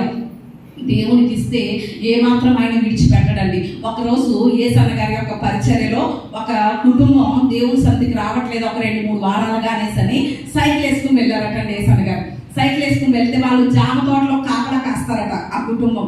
ఆ జామ తోటలోకి యేసన్న గారు సైకిల్ వేసుకుని వెళ్ళారట. వెళ్తే అప్పుడు ఆ కుటుంబం అయ్యగారు రండి అనేసని వాళ్ళ ఇంట్లోకి తీసుకువెళ్ళారట. తీసుకువెళ్తే అమ్మ 2-3 వారాల నుంచి రావట్లేదు మీరు చర్చికి, ఎందుకు రావట్లేదు అనేసి అడిగితే కొన్ని పరిస్థితులను బట్టి రాలేకపోతున్నాం అయ్యగారు అనేసి అన్నారట. అనేసని ఆవిడ అన్నారట, అయ్యగారు ఎండకి వచ్చారు కదా, ఎండవేళ కాస్త అన్నం వండుతాను, తినేసి వెళ్తురు కానీ అనేసని గబగబా కొన్ని బియ్యం తీసి అన్నం వండేసి ఏసన్న గారికి పెట్టిందట.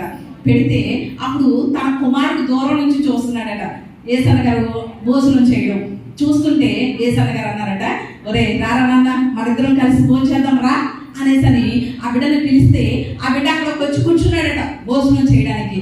ఈలోగా తల్లి గబుక్కుని పరిగెట్టుకుని వచ్చి ఆ బిడ్డని రెక్కట్టుకుని ఎత్తుకుని తీసుకుని వెళ్ళిపోయిందట.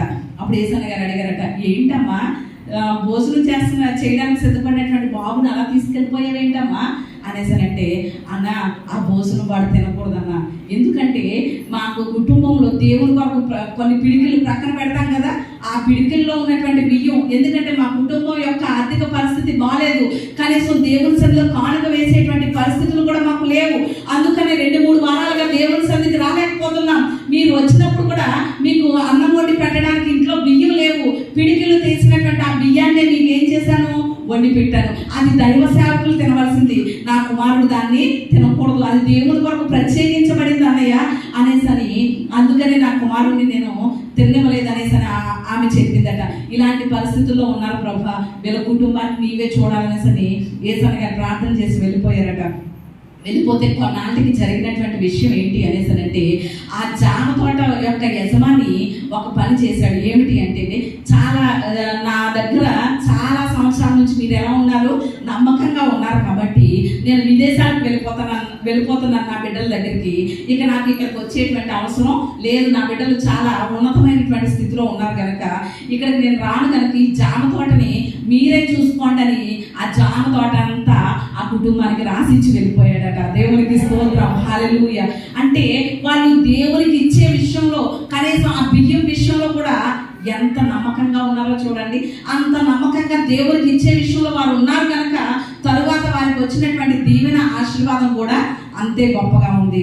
ఈరోజు దేవుడు మన విషయంలో మన కుటుంబాలను దీవించాలి అన్నా, ఆశీర్వదించాలన్నా, దేవుడు మనకు చేసినటువంటి వాగ్దానం మన జీవితంలో నెరవేర్చబడాలి అన్నా మనం ఏం చేయాలి చెప్పండి, ఇవ్వాలి. మొట్టమొదటిగా ఏమవ్వాలి, చావాలి. రెండవదిగా ఏం చేయాలి, విశ్వసించాలి. మూడవదిగా ఏం చేయాలి, ఇవ్వాలి. ఈ రోజు చాలా మంది ఎలా ఉంటారో తెలుసా, దేవునికి ఇచ్చే దగ్గర వెనకాడుతూ ఉంటారు, కానీ రెక్కలు ముక్కలు చేసుకుని కష్టపడతా ఉంటారు.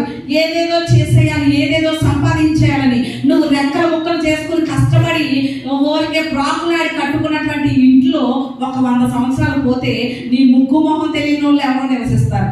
అవునంటారా కాదంటారా? అయ్యి బాబా రెక్కలు ముక్కలు చేసుకుని చాలా ప్రాకులాడబడి కట్టానండి ఇల్లు అంటాం.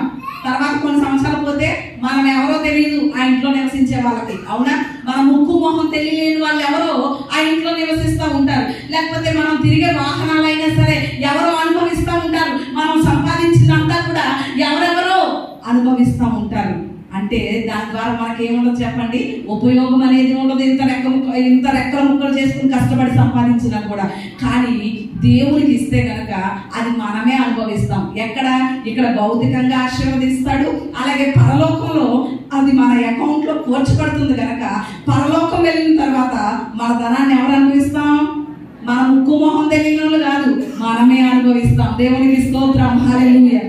మరి ఈరోజు ఎంతవరకు మనం దేవునికి ఇచ్చే విషయంలో ఉన్నాం అనే విషయాన్ని అంతైనా ఆలోచన చేయండి. 4వ మాటను కూడా చెప్పి నా మాటలు ముగిస్తాను. 4వదిగా ఏం చేయాలి అని కనుక ఆలోచన చేస్తే, దేవుడు మన జీవితంలో చేసినటువంటి ఆ మంచి మాటలన్నీ కూడా నెరవేర్పు అవ్వాలి మన జీవితంలో అనేసనంటే, 4వదిగా మనం ఏం చేయాలి అని దేవుడు కోరుకుంటున్నాడు. ఎలా ఉండాలి, ఏం చేయాలి అని కనుక ఆలోచన చేస్తే 4వదిగా సమర్పించుకోవాలి. ఏం చేయాలి చెప్పండి, సమర్పించుకోవాలి. అపోస్తలుడైనటువంటి పౌలు రోమీయులకు రాసినటువంటి పత్రిక 12వ అధ్యాయం మొదటి 2 వచనాల్లో చెప్తున్నటువంటి మాటలు కూడా అవే.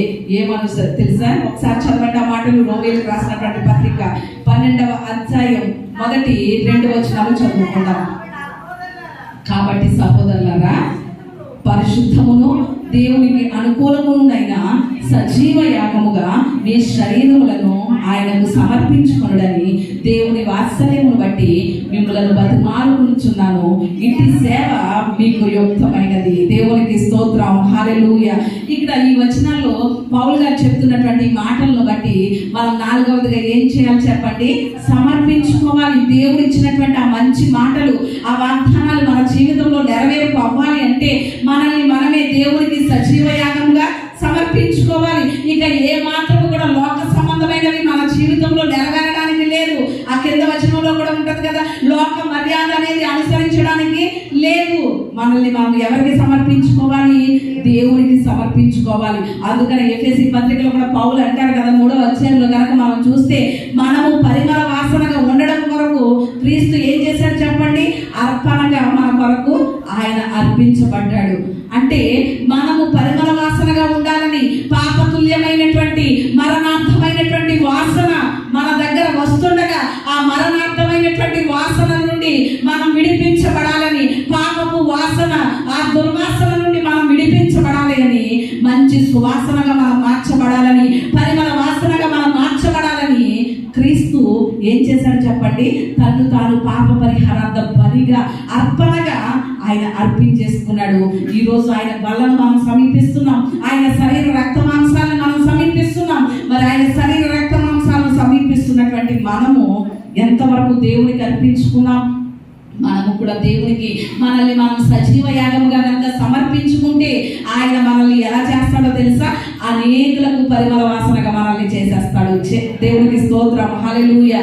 అనేకులకు జీవపు వాసన ఇచ్చేవారిగా దేవుడు మనల్ని మారుస్తాడు. మరి ఈరోజు మనం ఎంతవరకు పరిమళ వాసనగా ఉండగలుగుతున్నాం? అనేకులకు ఆశీర్వాదకరంగా మనం ఉండాలి అంటే మనల్ని మనం ఏం చేయాలి చెప్పండి? దేవునికి సమర్పించుకోవాలి. చాలాసార్లు చాలా మంది ఏమంటారో తెలుసా? అయ్యో ఇది మానేసిన తర్వాత దేవుని దగ్గరకు వద్దాం అనుకుంటున్నానండి, బలం సమీపిద్దాం అనుకుంటున్నాను, బలంలో చేయి వేయాలంటే పరిశుద్ధంగా ఉండాలి కదా, లేకపోతే ఈ వ్యసనం నుండి విడిపించబడ్డాక దేవుని మందిరానికి వద్దాం అనుకుంటున్నానండి అనేసి అంటూ ఉంటారు చాలా మంది. అలాగున మనంతటా మనం మాని దేవుని దగ్గరికి రావడం అనేది జరుగుతుందంటారా? జరుగుతుందంటారా? అంటే మనంతటా మనం మానగలుగుతామా? ఏదైనా ఏది కూడా మానలేము. మనం దేవుని సన్నిధికి వచ్చి మనల్ని మనం ఆయనకు అప్పగించుకున్నప్పుడు ఆయన ఆత్మ సహాయం ద్వారా చేదైనటువంటి ప్రతి వేరు, ఫలింపని ప్రతి తీగ మనలో చేంజ్ చేస్తాడు చెప్పండి. ఒక్కొక్కటి దేవుడు కట్ చేసేస్తా ఉంటాడు. దేవునికి స్తోత్రం, హల్లెలూయా. ఒక రోజటండి ఒక గురువు గారు ఒక నది దగ్గర కూర్చుని చూస్తున్నారట. అలాగే చూస్తూ ఉన్నారట.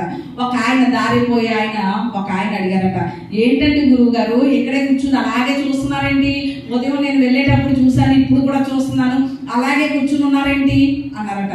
ఆ గురువు గారు అన్నారట, నది దాటాలి బాబు, అవతలకి వెళ్ళాలి నేను, ఈ నది ఎప్పుడు ఎండుతుందా అప్పుడు దాడదామని చూస్తున్నాను అన్నారట. గురువుగారు ఏం చెప్పారు చెప్పండి? నది ఎండిన తర్వాత దాటి అవతలకి వెళ్దాం అనుకుంటున్నాను నేను అన్నారట. అప్పుడు ఆయన అన్నారట, బాటసారి అదేంటండి గురువు గారు, ఎంత జ్ఞానం తెలిసి అనేకులకు మీరు ప్రవచనాలు చెప్పేవారుగా ఉన్నటువంటి వారి ఉండి కూడా నది ఇంకిన తర్వాత, నది ఎండిన తర్వాత దాడతానంటారు, నది ఎప్పుడైనా ఎండిపోతుందా అనేసరంటే అప్పుడు ఆ గురువు గారు అన్నారట, నేను కూడా ఇదే మీకు చెప్దాం అనుకుంటున్నాను. ఎందుకో తెలుసా, నేను ఇది మానేశాక అది మానేశాక చర్చకు వస్తాను, అప్పటి వరకు రాననేసి అంటూ ఉంటారు. కానీ అది మానేయడం అనేది మీ వల్ల అయ్యే పదా? అప్పుడు మానేశాక రావడం అనేది జరుగుతుందా? ముందు మనం ఏం చేయాలి? వస్తేనే కదా దేవుడు సహాయం చేస్తాడు అనేసి అని చెప్పారటండి. ఈరోజు మనము కూడా దేవుని సన్నిధిలో చాలా మంది ఇలాగే మాట్లాడుతూ ఉంటారు, కానీ ఏ మాత్రం అది కరెక్ట్ కాదు. దేవుని సన్నిధికి వచ్చినప్పుడు మనల్ని మనం ఆయనకి సమర్పించుకున్నప్పుడు మనలో ఉన్నటువంటి చేదైనటువంటి వాటిని అన్నింటినీ కూడా ఆయన ఏం చేస్తాడు? మనకి హాని కలిగించే వాటిని అన్నింటినీ ఆయన ఏం చేస్తాడు చెప్పండి? తీసేస్తూ ఉంటాడు. మనల్ని శుద్ధ సువర్ణముగా, అనేకులకు దీవెనకరంగా, ఆశీర్వాదకరంగా ఆయన మారుస్తాడు. కాబట్టి ఈరోజు దేవుడు మనకి ఇస్తున్నటువంటి వాగ్దానం ఏంటి చెప్పండి?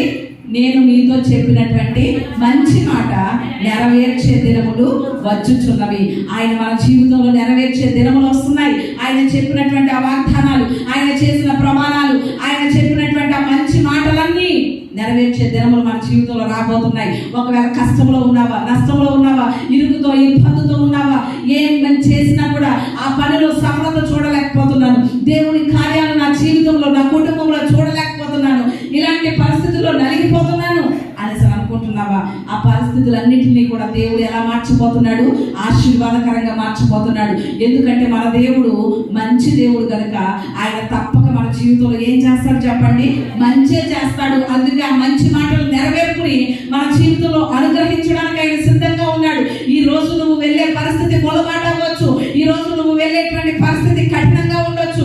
ఈ రోజు నువ్వు నడిచే బాట ఇబ్బందికరంగా ఇరుకుగా ఉండొచ్చు. కానీ వాటన్నిటిని దేవుడు ఎలా మారుస్తాడో తెలుసా?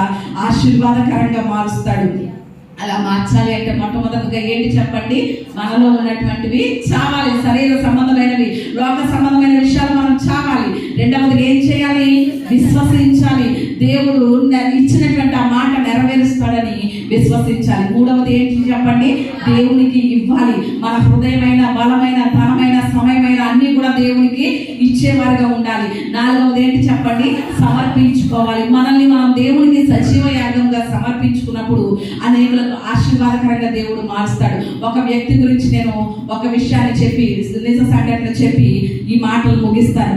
లూయి చాప్రీ అనేటువంటి ఒక వ్యక్తి, ఆ వ్యక్తికి వాళ్ళది తల్లిదండ్రులది ఇటలీ, కానీ వాళ్ళు అమెరికాకి వెళ్ళిపోయి అమెరికాలో స్థిరపడిపోయారు. స్థిరపడిపోయిన తర్వాత ఈ లూయి చాప్రీ చిన్ననాటి నుండి 5వ సంవత్సరంలో సిగరెట్లు కాల్చడం, 10వ సంవత్సరం వచ్చేసరికి మందు తాగడం, ఇలాంటి చెడు వ్యసనాలు. ఈ వ్యసనాలకి ధనం కావాలి కాబట్టి ఏం చేస్తున్నాడు? దొంగతనాలు మొదలు పెట్టాడు. ఈ లూయి చాప్రీ అనేటువంటి వ్యక్తి దొంగతనాలు మొదలు పెడతా ఉంటే తన అన్నగారికి ఒక ఆలోచన వచ్చిందట. ఏమో తెలుసా? నా తమ్ముడు దొంగతనాలు మొదలు పెట్టాడు, ఈ దొంగతనాలు చేయాలంటే ఖచ్చితంగా దొంగతనం చేసినప్పుడు ఏం చేస్తారు? పరిగెడతారు కదా బాగా, ఎవరు పట్టుకోకుండా. అంటే వీడికి పరిగెత్తేటువంటి టాలెంట్ దేవుడు ఇచ్చాడు అనే ఆలోచన వచ్చి తన అన్నగారు ఏం చేశాడంటే పరుగు పందాల పోటీల్లో తన తమ్ముడిని జాయిన్ చేశాడట. ఇతనికి లూయి చాప్రీకి దొంగతనాల్లో పరిగెట్టడం అనేది అలవాటు అయిపోయింది కదా. ఇక పరుగు పందాల పోటీల్లో ఎలాంటి పోటీ అయినా, ఎన్ని కిలోమీటర్ల పోటీ అయినా ఏమొచ్చేస్తున్నాడు?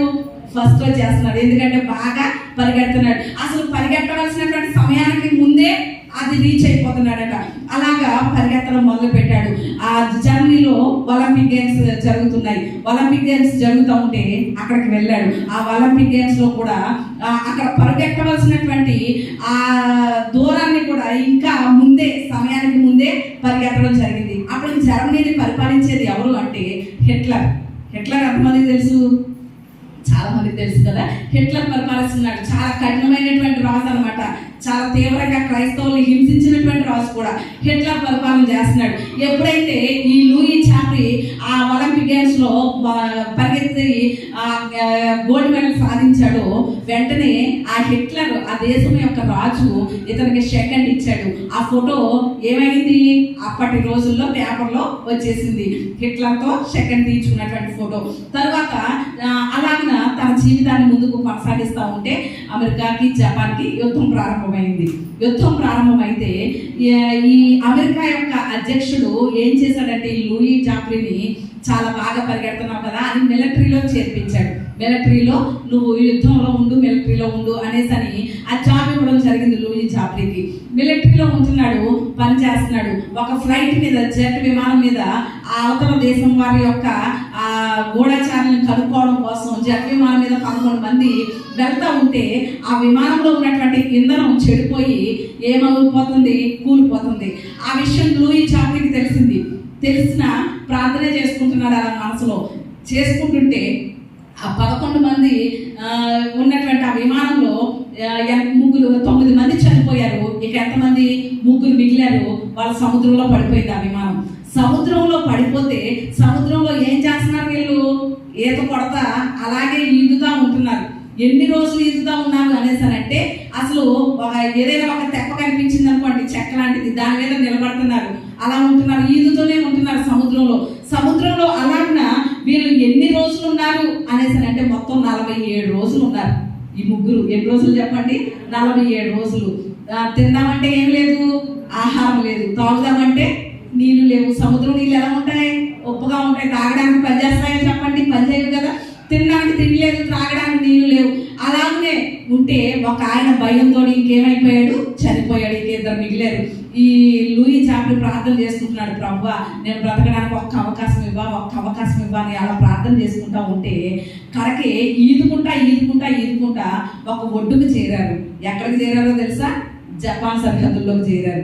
జపాన్ అంటే ఏంటి? ఇప్పుడు వీళ్ళు ఎవరు? దేనికి చెందిన వాళ్ళు? అమెరికాకి చెందిన వాళ్ళు. శత్రు దేశం, యుద్ధం జరుగుతున్నటువంటి దేశం ఎవరితో? జపాన్తో.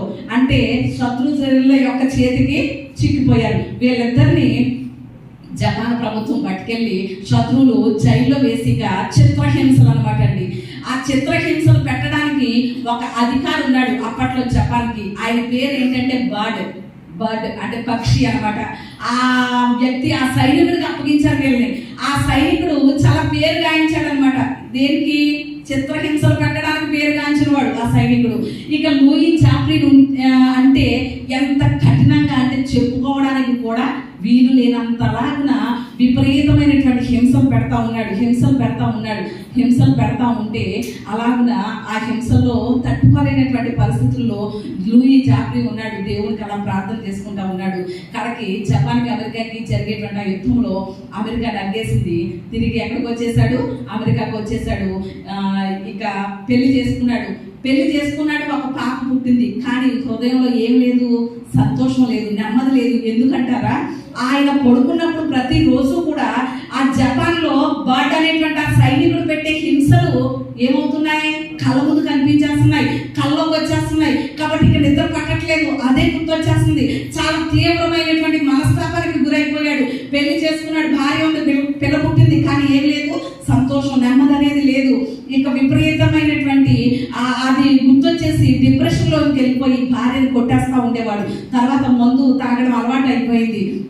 మద్యపానం కూడా చాలా తాగడం, వ్యసనాలకు లోనైపోయాడు. అది మర్చిపోదామని, కానీ ఎంత మర్చిపోదామన్నా ఆ హింసలు అనేవి మర్చిపోలేకపోతున్నాడు. అవే గుర్తొచ్చేస్తున్నాయి, కళ్ళు వచ్చేస్తున్నాయి. తన భార్య కూడా ఏమైందంటే ఇంకా విడాకులు ఇవ్వడానికి నిర్ణయం చేసుకుంటే లూయి చాప్లిన్ యొక్క స్నేహితుడు తన భార్యని బిల్లీ గ్రహం గారి యొక్క మీటింగ్స్ తీసుకువెళ్తే ఆ మీటింగ్స్ లో తన భార్య రక్షించబడింది. దేవుని గురించినటువంటి మాటలు విన్న తర్వాత ఇక విడాకులు ఇవ్వకూడదని ఏం చేసింది? డిసైడ్ అయిపోయింది. విడాకులు ఇవ్వకూడదు, నా భర్త ఎంత హింసించినా కూడా నా భర్తతోటే ఉండాలని డిసైడ్ అయిపోయింది.